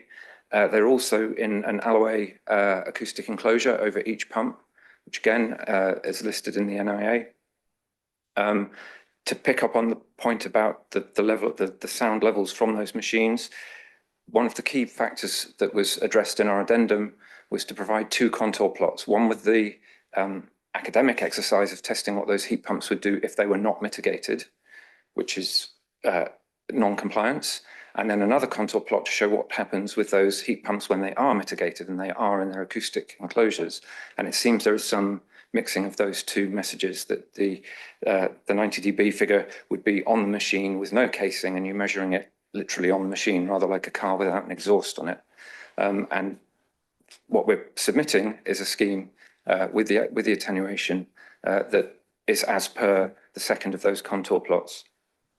All the way through this, we've tried to make conservative allowances in our assessments. One of those is to measure in terms of our calculations that the pumps are running 100% duty 100% of the time. That's not actually the operational condition, but it's a very severe test to give yourself acoustically. They're connected to two very large water tank buffer vessels inside the plant room. Those are specifically there to smooth out the peaks and troughs in demand. So in the morning when everyone wants some hot water, there are two enormous tanks of hot water ready, and the pumps have run at less than 100% duty to build that heat up. There are other calculations that the minus 10 dB one is another conservative initiative from our side to take a more onerous view and try and hit that. In terms of siting, we've tried to be even-handed here, and we have, as you always do, many considerations, including proximity to site boundaries. So the various proposals were reviewed with officers at pre-app. This one was settled on because it is not near any of the site boundaries with any of the adjacent properties. It's as close to equidistant from the back of Apsley Road and Uplands Park as we can get it, and without going into the curtilage of the listed building. It has, you can see there are some trees there which are the subject of arboricultural survey that ruled out several potential locations further to the east. So we have no impact on trees. As you saw from the photographs, it's from a previously developed brownfield part of the site, which is nothing but tarmac and railings. And it has close proximity to the buffer vessels that are in the plant room, which is important in terms of running the pumps efficiently, limiting losses between them and their buffer tank so that they run at a lower duty. The design of the enclosure has been set to respond to the height of the existing... Basically at time, but if you want to just wrap it up. Very briefly, the materials, dark stained timber you'll have seen on the photographs, respond to the existing materials. The height of that enclosure is to both visually screen and provide a degree of acoustic screening for the pumps in their location. So just to summarise, there are no statutory consultee objections to the requirements.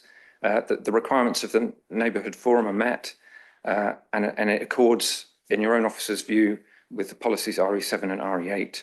So we would respectfully ask that you support your officer's recommendation and approve this minor application. Thank you. Thank you very much. So we now move over to questions from the committee. So who would like to ask any questions on this? I see Lois. Sorry, just point of, can I ask questions to either, just to be clear? Can I ask officers and the applicant? Yeah, okay. I just wanted... So yeah, Chair, sorry, just to clarify, if you ask questions through the Chair first, then we'll decide if we can answer them or if we need to bring them in. Understood. Thank you. I would just like some clarity about at this point, which was mentioned during the presentation and also by the applicants. I'd like to understand what I understand there are only 2 air source heat pumps being sought permission for at the moment. And I wanted to know in what scenario in the future might the applicant apply for more?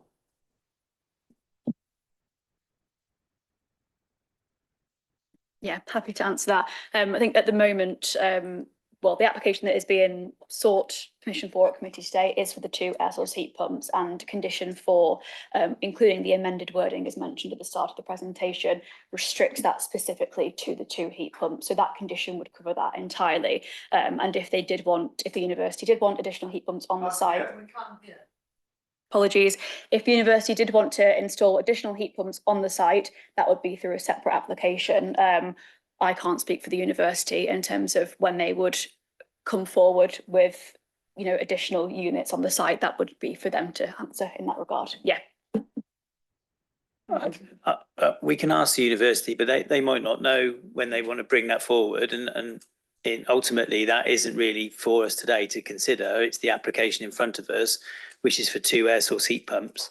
If they wanted to add more, that will need permission, in which case then we will have that discussion about the impact of additional heat pumps. So I mean, we can ask them, but I generally don't see that's relevant to the consideration of this application. Okay, councillor Hollingsworth. Yeah, I had, my question is about the wording and meaning of proposed condition 4. Sorry, microphone closer. I thought I was shouting into it, but there we go. Proposed condition 4, which is the noise level further details condition, has in it quite a lot of text, which I'm not going to burrow into, but there are 2 elements which I would like a bit more detail on. First is how and when and where exactly is the background knowledge, background level knowledge being gathered. So is this what is currently being emitted from those buildings, bearing in mind they're currently empty and the west block is unoccupied, presumably its boiler's non-functional. Will it be a broader impact? So will there be a range of impacts, I don't know, 50 metres away, 100 metres away, 250 metres away, whatever? So what is the background? So the starting point. And the second element, and officers will be aware there is an issue with this in the ward where I'm a councillor, of a heat pump which has produced more noise than anticipated, let's politely put it that way, and the ability to resolve that is proving quite difficult. So the condition wording here is much more robust, and it says that the post-installation noise assessment shall be carried out to confirm compliance, and additional steps to mitigate noise shall be taken as necessary. I want to pin down exactly what additional steps to mitigate noise and as necessary. So will it be, if there is a single decibel variation, will there be some requirement? Is there a margin of error that's going to be taken into account? All those kinds of things. I just want to get clarity about exactly what condition 4, if this was approved with condition 4 in place, would actually mean. Thank you, Chair. So actually, since the agenda was published, we actually had some advice in relation to the wording of the condition, which I won't read out in full, but take the last part of your question first, if that's okay. So in relation to the post-installation noise assessment, our suggestion is that that should actually be worded to say that within 3 months of the first use of the air source heat pumps, that we would require that post-installation noise assessment to be carried out. And what that would do is obviously then require that the impact of the air source heat pumps to then be monitored, and then for that assessment to be sent to us. Coming then to the point that you, the query that you made in relation to what the additional steps to mitigate the noise would be as necessary. I think that where the post-installation noise assessment showed that actually the amounts were exceeded beyond what was expected, and the mitigation measures for whatever reason were inadequate, then we would then there would then obviously be essentially be alerted to a breach of condition, which would then require the applicant to bring forward further mitigation measures, which may or may not require planning permission, in order to avoid a breach of condition enforcement notice being issued. In relation to existing background noise, so I'm working my way backwards now to the first part of your query. I think that I'm afraid I'm not a noise expert, but there are specific standards in terms of where the background noise level would be taken from. There's a methodology that would be looked at with that. We have our own environmental health noise specialists who would scrutinise that report and scrutinise the methodology used, presumably in relation to that British standard which is mentioned. Lovely, thank you very much, Andrew. Yeah, Chair, just also to I think the reason the condition's worded in this way is that clearly we have 2 noise reports, one by the applicant and also one that's been submitted by the objectors that's been referenced today, both of which there's a difference of opinion on the background noise and where that's measured from. Our environmental health officers have reviewed this, they consider that the background noise levels measured by all parties are relatively low. And so ultimately, in order to deal with this professional difference, and given the fact that the installation is sort of a minor nature, only two units, the condition is there is there to help us to validate all the noise predictions being made. So ultimately, if we ask for this assessment here, which then agrees that background level, we can cut through the differences. That then allows us to assess, or that allows us, our environmental health officers are confident that there will not be an impact from the heat pumps as proposed, but that allows us to deal with any issues that may arise whereby this difference of opinion has occurred. So it's intended to deal with the policy. It's also intended to deal with that kind of professional difference that there's been put forward here. But our environmental health officers are satisfied with the information that's been provided by the applicant with regards to these levels. But this is why we've worded the condition in such a way. Lovely. I've now got questions from Councillor Henwood, Attino and Raman, so I'll take them in that order. Thank you, Chair. So my question is around noise. My understanding is that the ceiling is 37 decibels. So is it not possible to put a condition on this application that the accumulative noise from the pumps don't exceed 37 decibels? So should there be an additional pump added in the future, again, that ceiling of 37 should not be exceeded. Is that possible? No, Chair, sorry, Chair, to answer that. No, it's not possible to put that condition on because that deals with the circumstance where you put more air source heat pumps into the situation. That in itself would need permission, so that would be assessed at the time of the application. We're dealing with 2 air source heat pumps within the planning application at the moment, and the assessments that have been submitted are on that basis.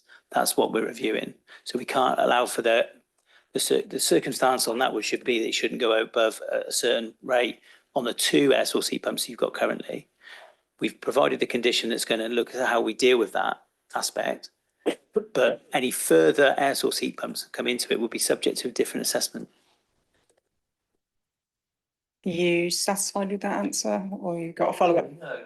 So to make clear, you're talking about putting a condition on to restrict a certain noise level on the basis in case, which you asked for, in case another air source heat pump was added to the existing. That was the question you asked. Yes. But that is not the subject of the application.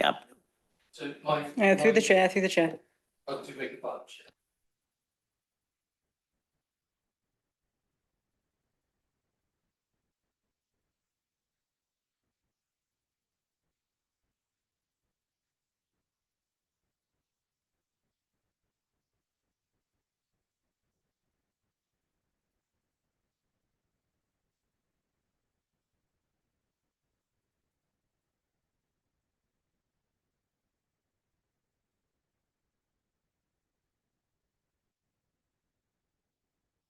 Micon. My fear is, but if you don't look at the wider context of this application, whether it be 1 pump or 2 pumps, and we don't have a limit on the number of decibels, then we're not really protecting the amenity of local residents.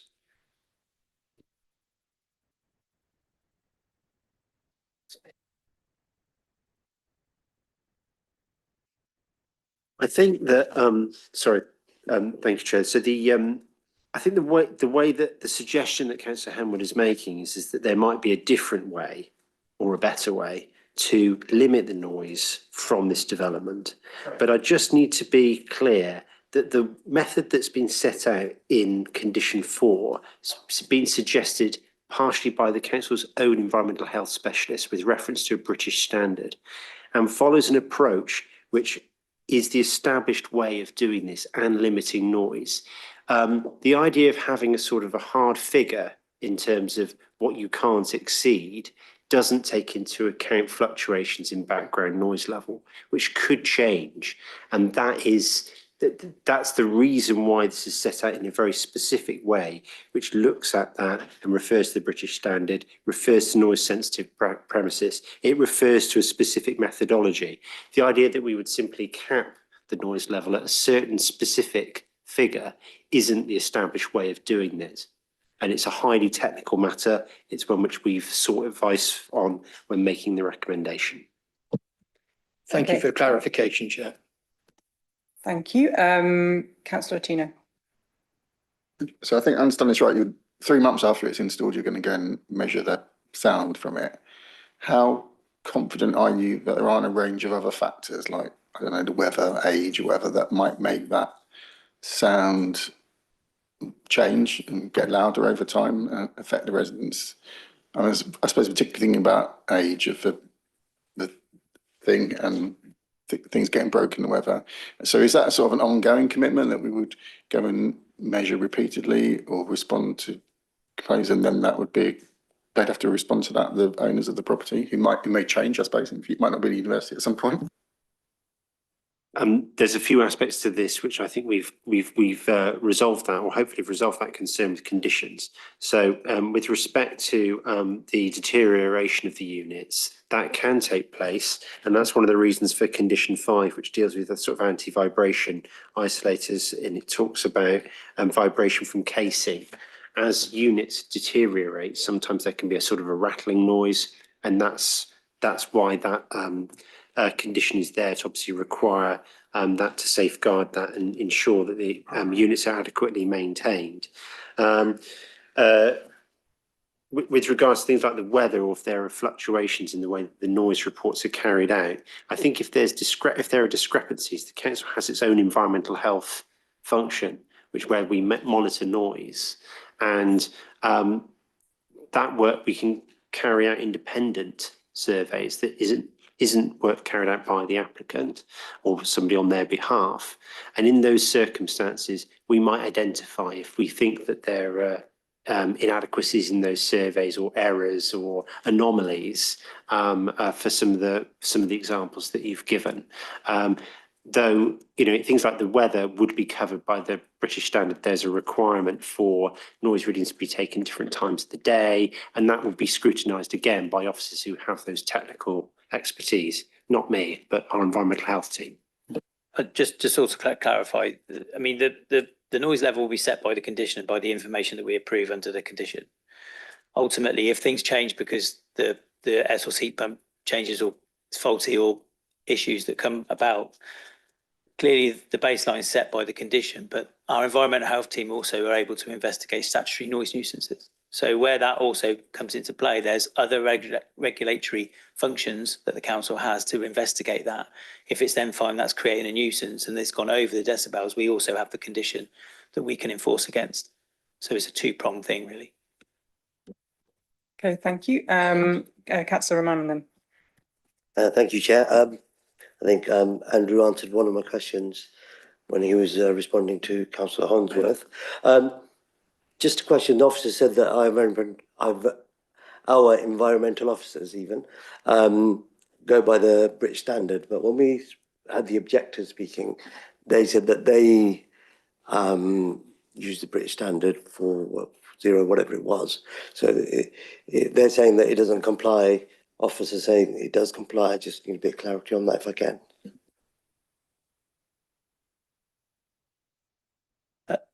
Yeah, I mean, ultimately, the way our environmental health team have looked at the noise assessment and the addendum provided by the applicant, that sets out their understanding and interpretation of or assessment of the noise impact or the noise profile and the potential impact from the development, and they've applied how they consider the British standard should be applied.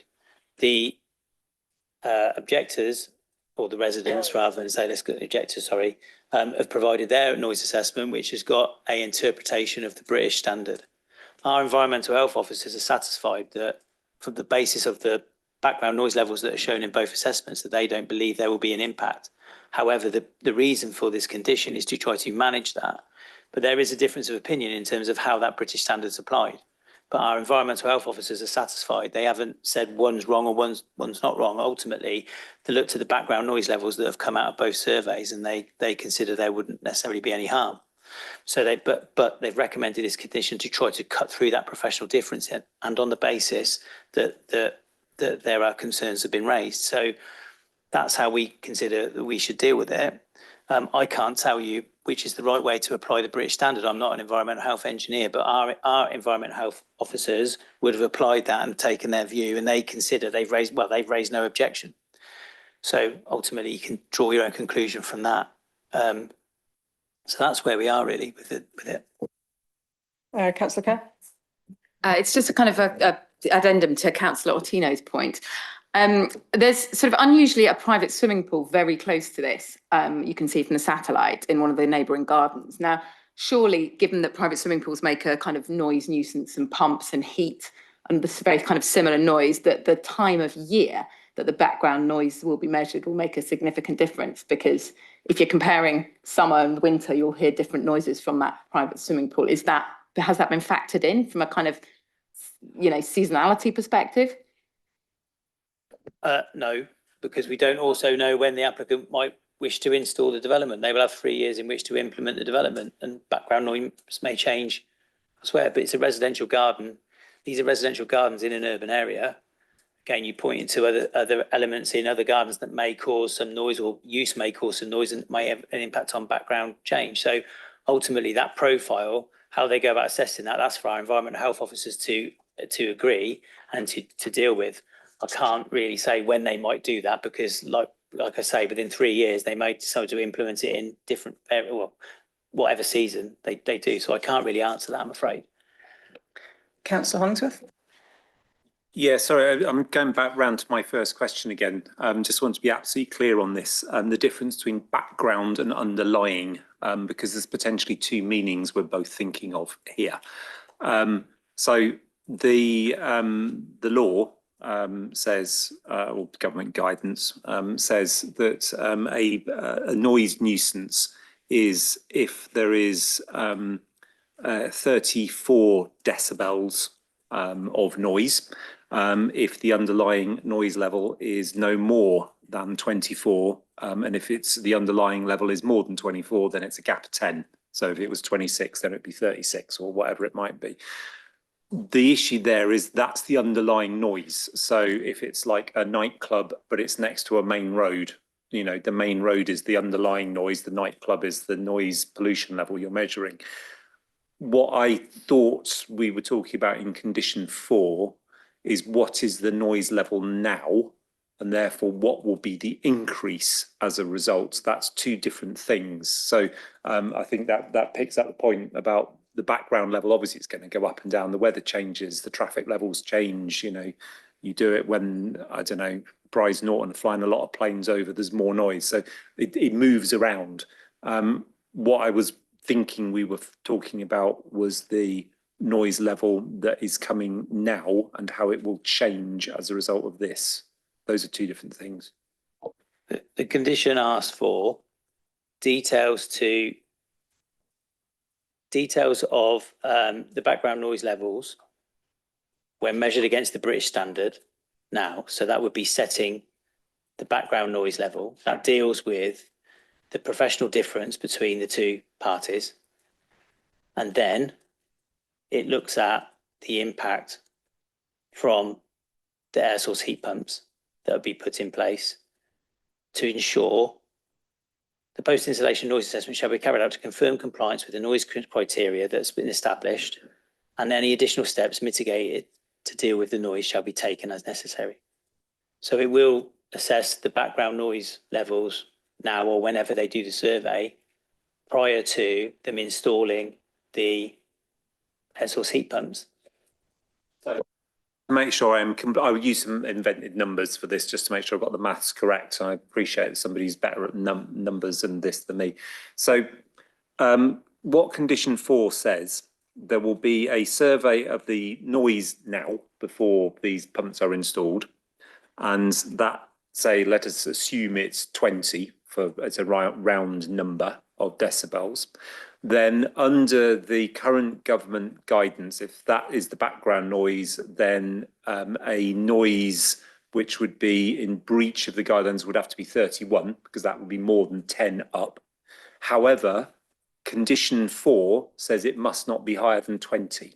Is that correct? So if it wasn't for condition 4 and these pumps were installed and the background initial thing was 20 and there's an increase to 31, that would be a breach, but an increase to 29 would not be a breach. Whereas what condition 4 is saying, it must never go above 20 effectively. Is that what it means? You're better at maths than me, but the number I made up, but that was my.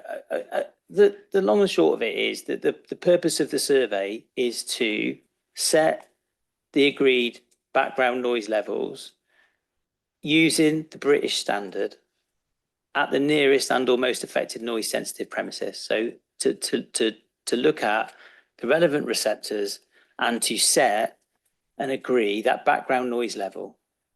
Okay, having regard to what's been said on both methodology for the British standard, irrespective of where you place the numbers, and then to ensure that the air source heat pumps that are installed satisfy or don't exceed that background noise level. If they are set to exceed that background noise level, then clearly they will need to have additional mitigation on top of what they've already identified to resolve that matter. So it's a case of 1, cut through the professional difference, 2, to understand what the background noise levels are, ensure that it's been designed appropriately to meet that background noise level based on the profiles that's in the addendum note. And then if they don't meet that, to ensure that we are able to achieve additional mitigation to deal with that, to ensure there isn't an impact.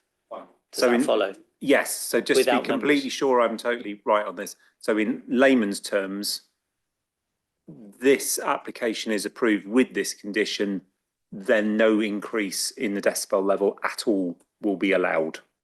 Oh, yeah. Yeah. Yeah. Basically, yeah, okay.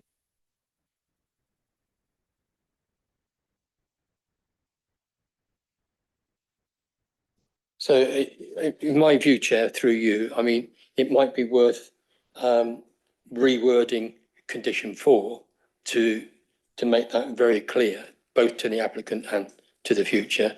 And that way everybody is under the same understanding. I'd be reluctant to reword the condition. The condition's been recommended by our environmental health officers who understand what they're seeking, will understand the issue. In terms of you're setting it in a quite binary way in terms of not to exceed the existing background level, but that's fine. But I think the way the condition is worded, I think deals with that point. I don't necessarily think we should word it in that way, because our environmental health officers understand the issue and they've advised it in this way. So my view would be to go with their wording, but that's obviously down to members. You can decide to put that in. I can't tell you whether that's more onerous or whether that's achievable. And the concern we would have specifically with the case that you mentioned recently was there was an issue with the condition that made it difficult to comply with. So we need to be clear and careful in terms of how we deal with this. So that's why I would urge against amending the condition. I still think it achieves what you're seeking.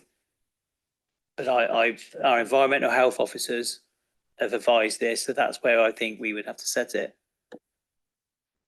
Okay, Ajaz. Thank you, Chair. We've had 2 reports, from my understanding, and they both say that the noise was going to go up. Is that correct? Both of those viewpoints have said the noise is going to go up. Our officers agree with one, and maybe not with the other, but anyway, that's by the by. So therefore, we have already a position where our officers, the applicant and the residents, all 3 reports say the news is going to go up. So condition 4 has failed already, right?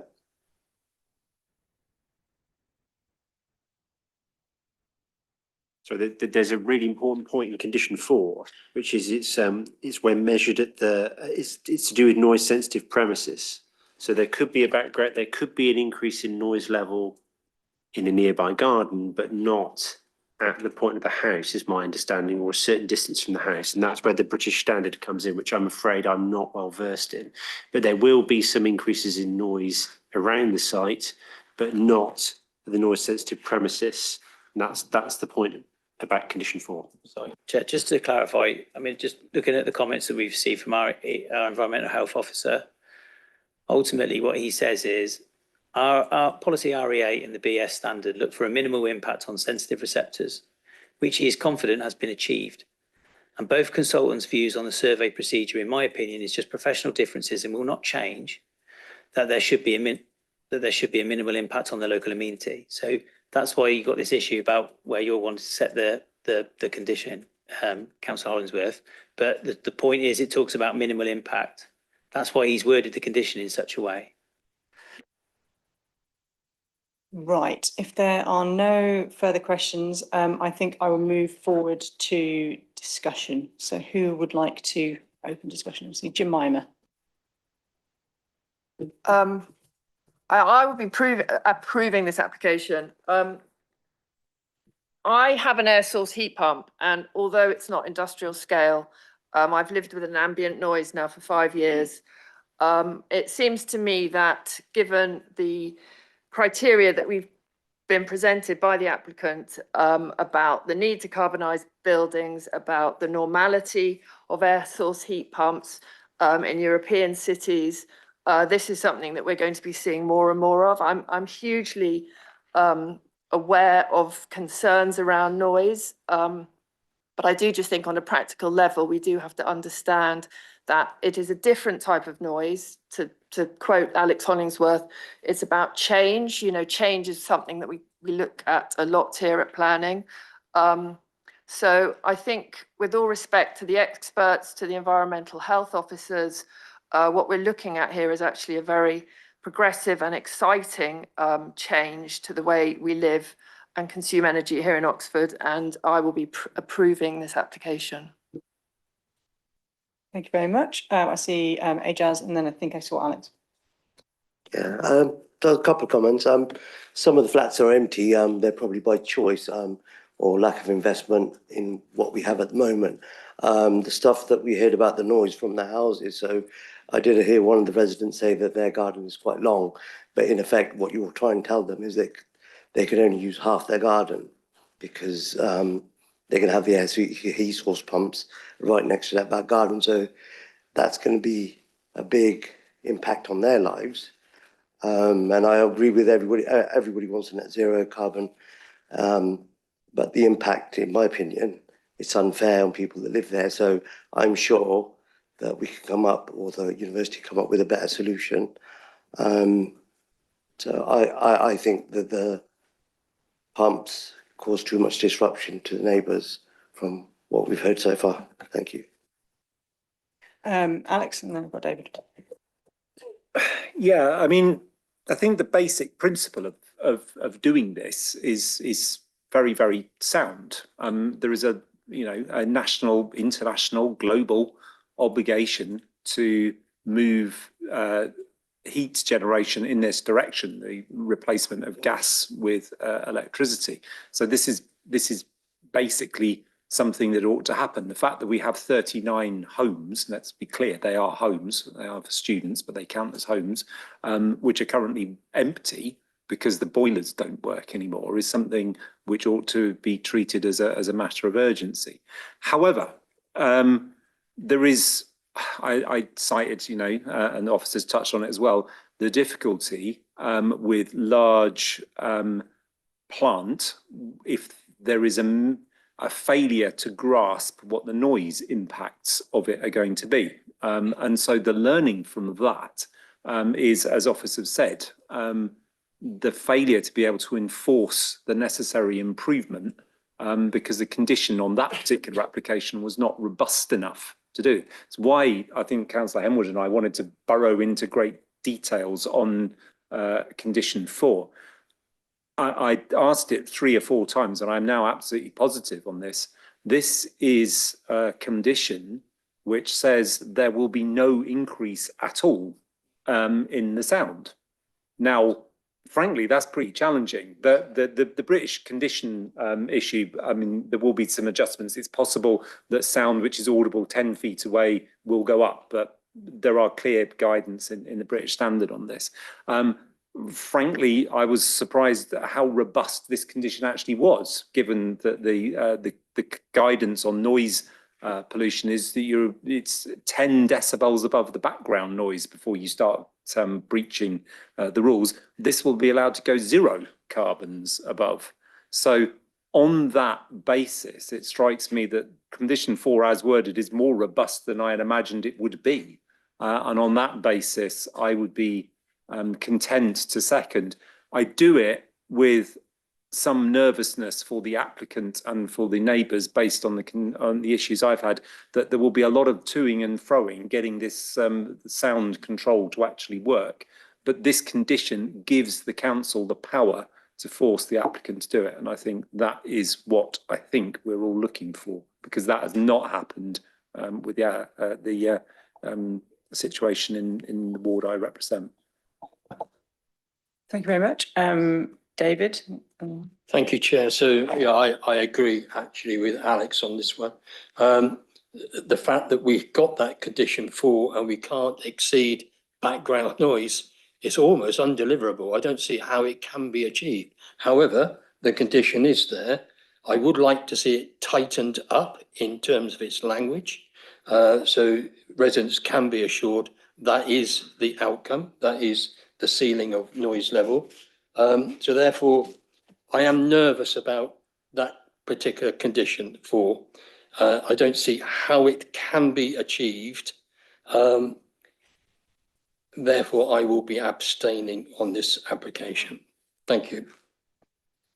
I think I saw Simon and then you go.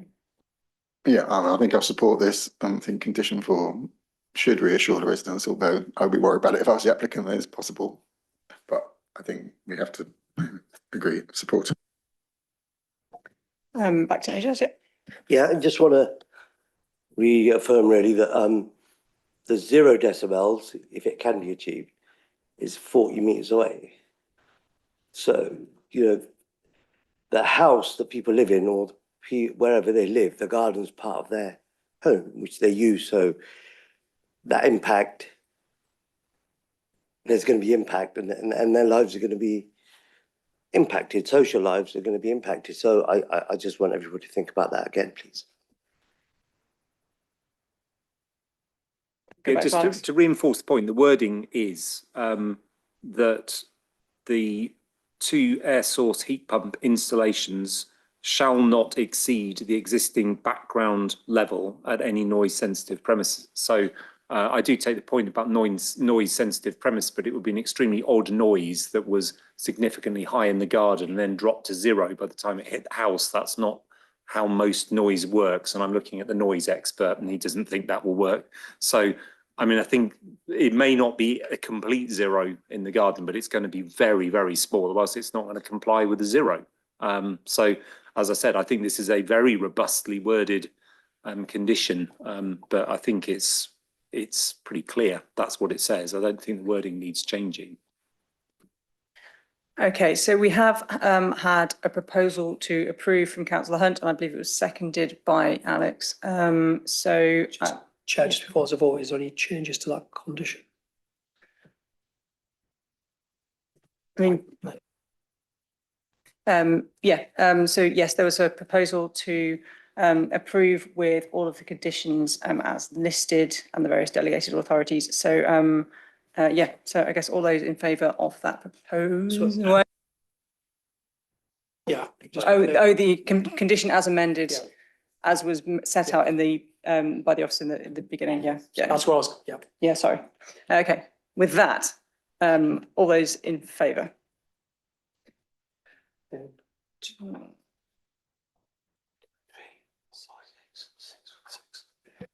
Okay, all those against and those abstaining. So that is carried. And yeah.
Well, thank you very much, Councillor Railton, for standing in for me. And we now proceed to agenda item 7. So I'll ask Robert to take us through the report. Thank you, Chair. This is the application site, which is situated off of the southern end of Ferry Hinksey Road. Kings Meadow is a small development of industrial units within the wider Oseley Mead industrial estate. I have some photos and plans of the site, which I will move through fairly quickly as these have been circulated in advance of the committee meeting this evening. So this is the entrance to Kings Meadow. This is the shared access to the industrial estate. So you can just see the entrance just here, and the pavement to the site actually ends just here where this sign is. After that, it's a shared surface. So this is a photo of the entrance into the estate. So you've got Unit 11 is accessed further around to the right here. You've got other units around the edge of it. This is the front elevation of units 9 to 11. So on the right hand side here, we have Unit 11. And then this is the front elevation of the application site, Intratrain. You can see the previous occupiers, their signage is still on the premises. I'm now going to move on to the existing and proposed plans. The application seeks planning permission for a change of use of the site to a nursery, and some minor changes are sought to the outside of the existing industrial unit. So these are the existing floor plans, the proposed floor plans, and these are the existing elevations and the proposed elevations. Officers recommend that the application is refused for the reasons set out in paragraph 1.2 on pages 109 and 110 of your agendas. Since the publication of the agenda, 2 statements of support have been circulated to members of the committee. One is from the applicant and one is from Councillor Lewis Muddiman. Both statements set out reasons that they consider the development would be acceptable in planning terms. Officers have considered the responses and do not think that there are any matters which are not already addressed in the officer report. Thank you very much. Thank you. I'd like to remind the meeting that this application has been recommended for refusal. There are 2 speakers who are, make sure I get this the right way round. They are for the applications. That's Councillor Muddiman and Cop van Urk, who's chair of the St Thomas Day Nursery, if they'd like to come up.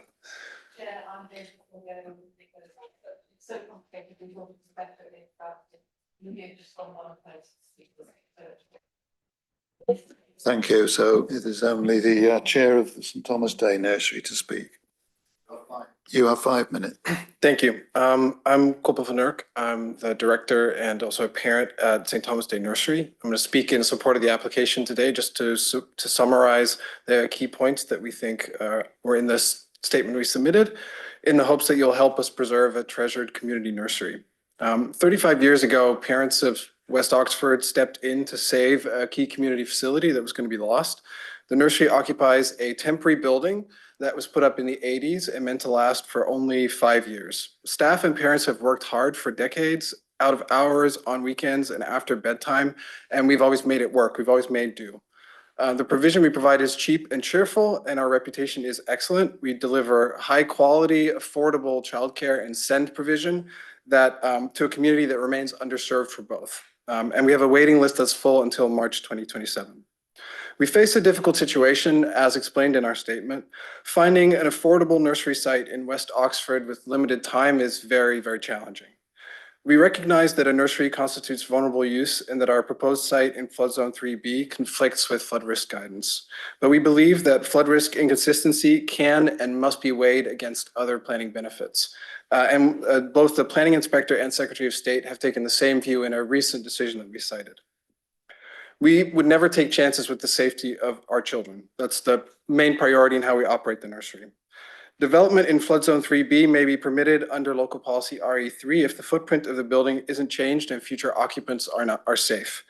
We plan to operate according to a very cautious plan as outlined in our FRA and the revised FRA we submitted to planning officers.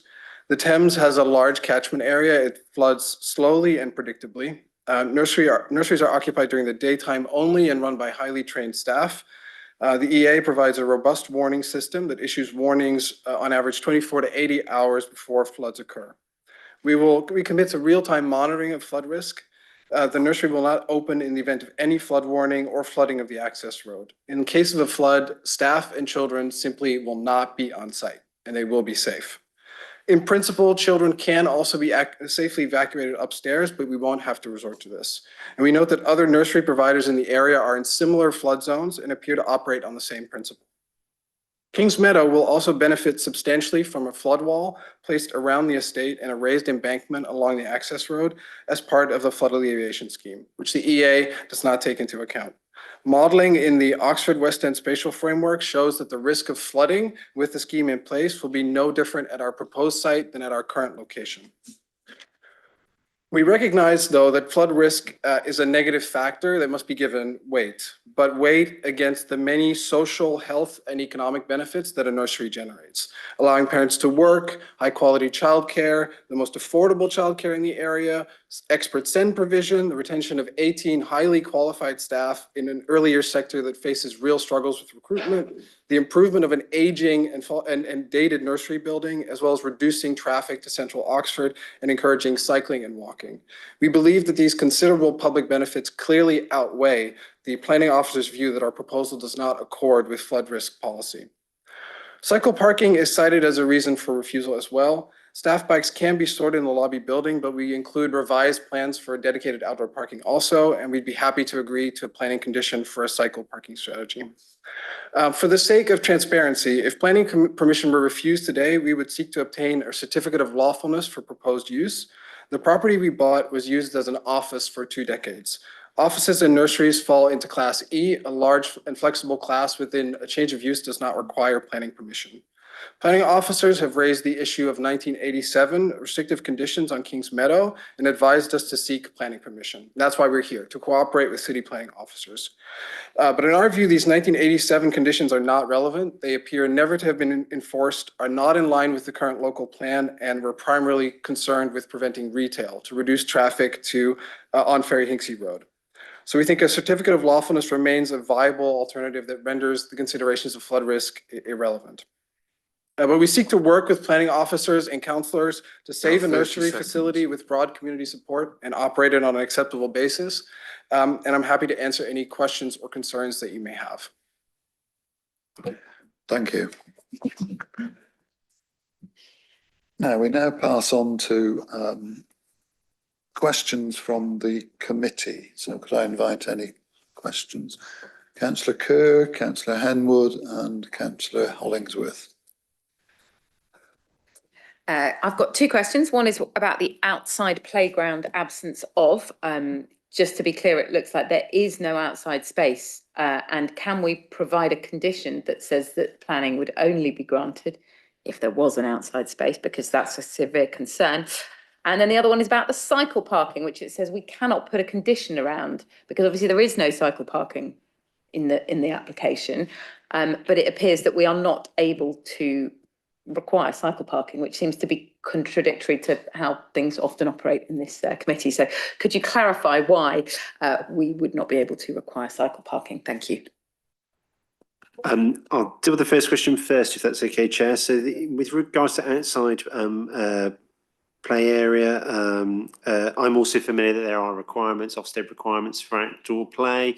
The applicant has provided some details on that to suggest that they are they're actively looking for space to lease, an outdoor space, and it would be their intention to take the children from the site to the outdoor space, potentially land nearby Oasley Mead, or potentially Oatlands Rec Ground, I think, and that they could be taken there in those hand cart things people use at festivals.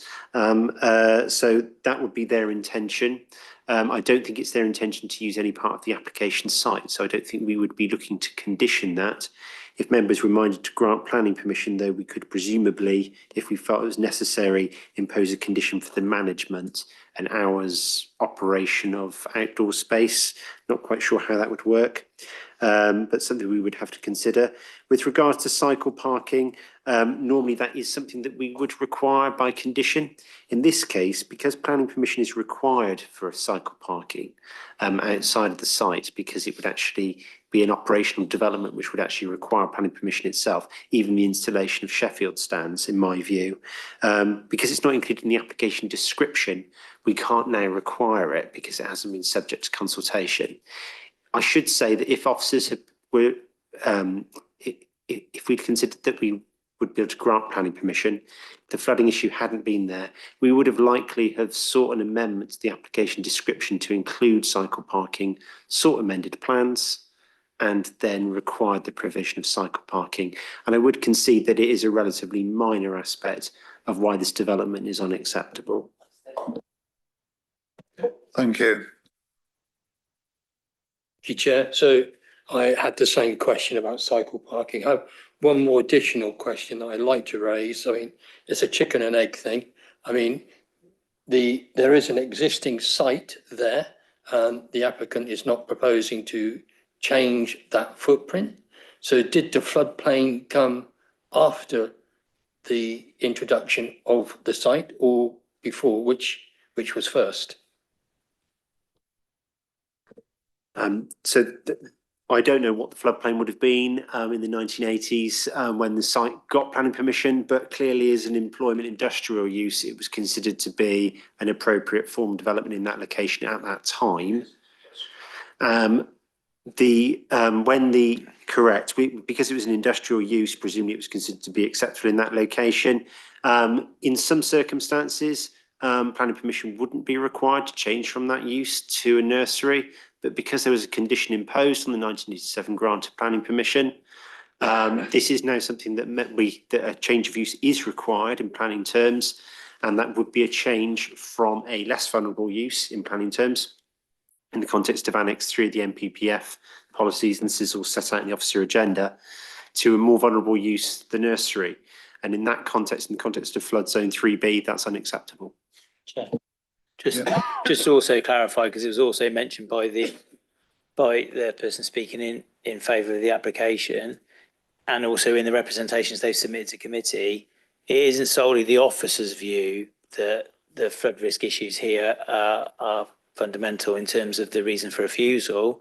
The Environment Agency, who are the statutory body with regards to flood risk, have quite clearly stated that the application is unacceptable in flood risk terms. One, because of the designation, and they would be aware of that it's an existing building. They're aware that it's a change of use, so they've been quite clear on that.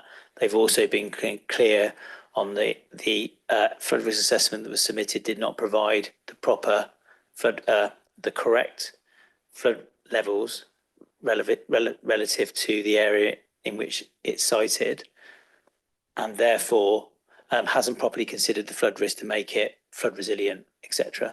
So that it isn't just the officer's opinion here, it's the Environment Agency as a statutory body with regards to flood risk. Thank you. Councillor Hollingsworth. Yeah, so venturing into the flood risk assessment and the test and all the rest of it. This is flood zone 3B. So if this was a new application for an industrial unit, that would also be unacceptable for the Environment Agency. It has to be water compatible. So I don't know, makes canoes or something. So this is 3B. The 3B designation on the sequential approach is that development should not be permitted. That, I think, is worded differently to must not. So that was my first question. What is the definition of should not? The second definition is that flood zone 3B covers anywhere where there is an operational need for water to go somewhere. So by the coast, by a river, whatever it might be. There is a very significant difference, surely, between the speed at which water arrives, if a river rises over a number of days, inches at a time, and gets to the point where an area is flooded, as opposed to some of the acute surface water flooding. And I would point to Monmouth as a fairly big example of what happens with the speed of flooding is the issue, not the expanse of it. So would you agree, sorry, I've rephrased that as a statement, would you agree that the Environment Agency is defining all Zone 3Bs as identical when they are indeed not identical, because it depends on the nature of the water?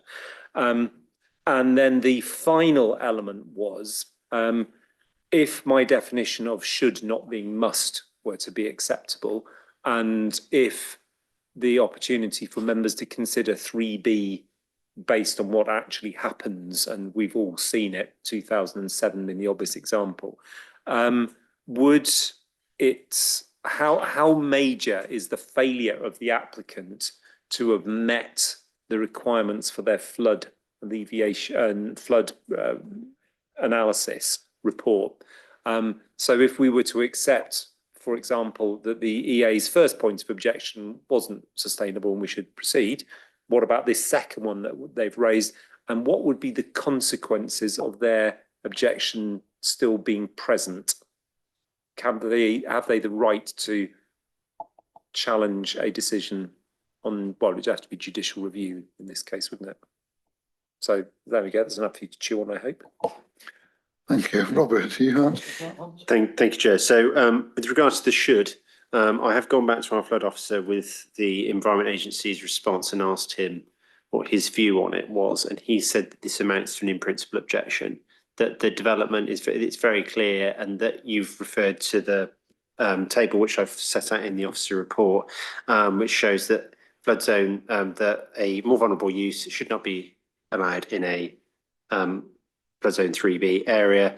That amounts to it. It shouldn't happen. It's not something that you should approve. The use of should or must not, I don't think is something in this case that would be, that leaves the door open with the word should. If I can be that succinct about it. With regards to how flood zone 3B is categorised, there are clearly differences in the way that different sites would operate. Sometimes this is picked up in a flood risk assessment. Again, I spoke to our flood officer about that, and he said there are instances where the flood zone 3B is actually marked incorrectly on the Environment Agency's flood maps. But in Oxford, they're very accurate, and it's unlikely to be the case that that would be an area that was considered to be safe for the purposes of flood zone 3B.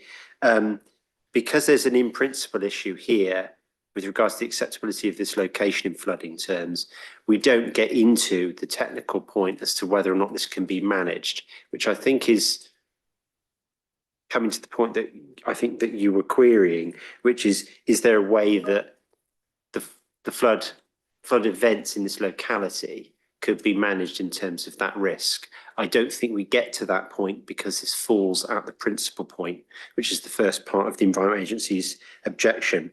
With regards to the FRA, and I feel like this is an aspect of the Environment Agency's comments, which could be slightly misconstrued, because it appears to read that if a revised FRA is submitted, which meets the methodology for climate change allowance, then this might point to the development being acceptable. In this case, it would have to demonstrate that the site wasn't in flood zone 3B, which clearly it is in flood zone 3B. They've revised FRA has been sent to me, but it doesn't resolve the issues of flood risk on this site. It's a minor aspect. Again, in similar way to Councillor Kerr's question about cycle parking. If officers had felt that it was a way forward, we would have sought that information, reconsulted the Environment Agency, and then seen what their response was. But in this case, it clearly showed the site was still in flood zone 3B. Thank you, Robert. Are there any other questions that anybody wants to raise? I actually have one for the applicant. It may already have been in the paperwork somewhere, but could you tell us How many children are in the nursery? I would believe it's around 42, 40, something along those lines. 42 families, so I don't know. And there's 32 families on the waiting list. And how many members of staff? 18. 18. Thank you. Sorry, can I just come in and just clarify a point that was just talked about flood zone 3B? I think just remember the flood zone 3B is listed as the functional floodplain. The table in the National Planning Practice Guidance talks about flood risk vulnerability and flood zone incompatibility. So you've got water compatible uses. The other uses are considered to be incompatible in the flood zone. And obviously that has a greater impact. So the point being about development should not be permitted, and that kind of the looser language around should, we are talking about development that is considered to be incompatible in the flood zone. So just clarify that point. Thank you, Andrew. Okay, if there are no further questions, then can we proceed to comments? Anybody would like to lead off on comments? Councillor Hunt.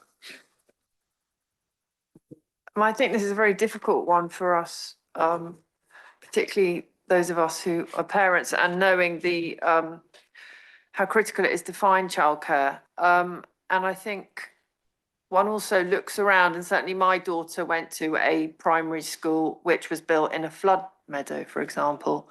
So this is the story of Oxford.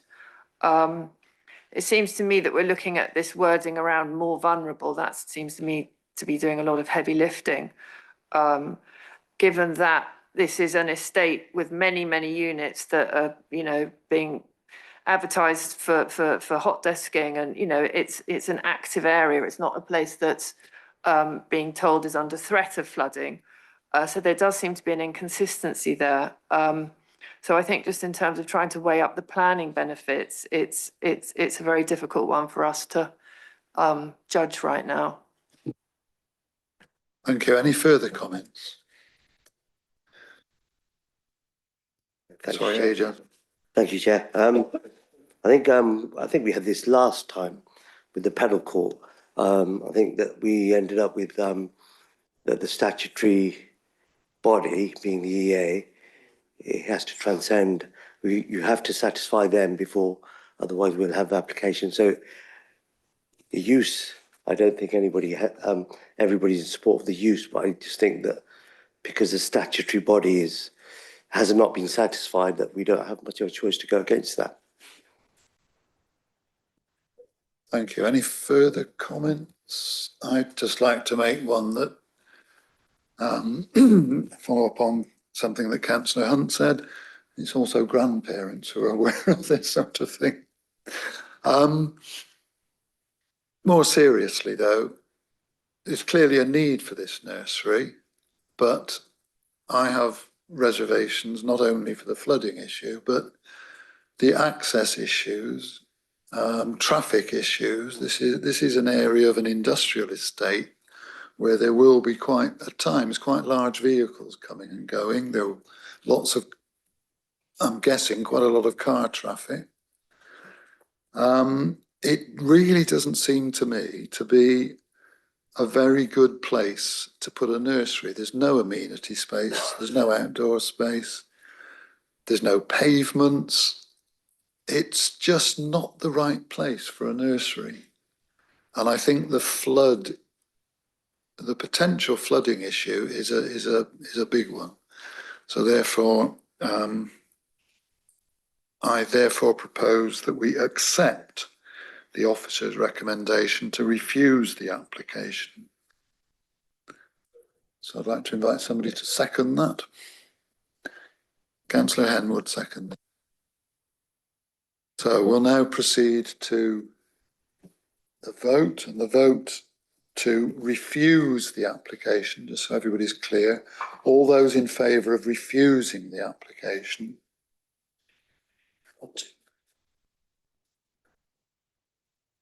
Thank you. All those against refusal? 2. And any abstentions? Don't think so. Therefore, the committee has decided to agree with the officers and refuse the application. Thank you, ladies and gentlemen. We'll now proceed to the next item on the agenda, which is forthcoming applications. Any questions or comments on those? Just a matter of note. Date of future meeting, I think, is January the 16th, something like that.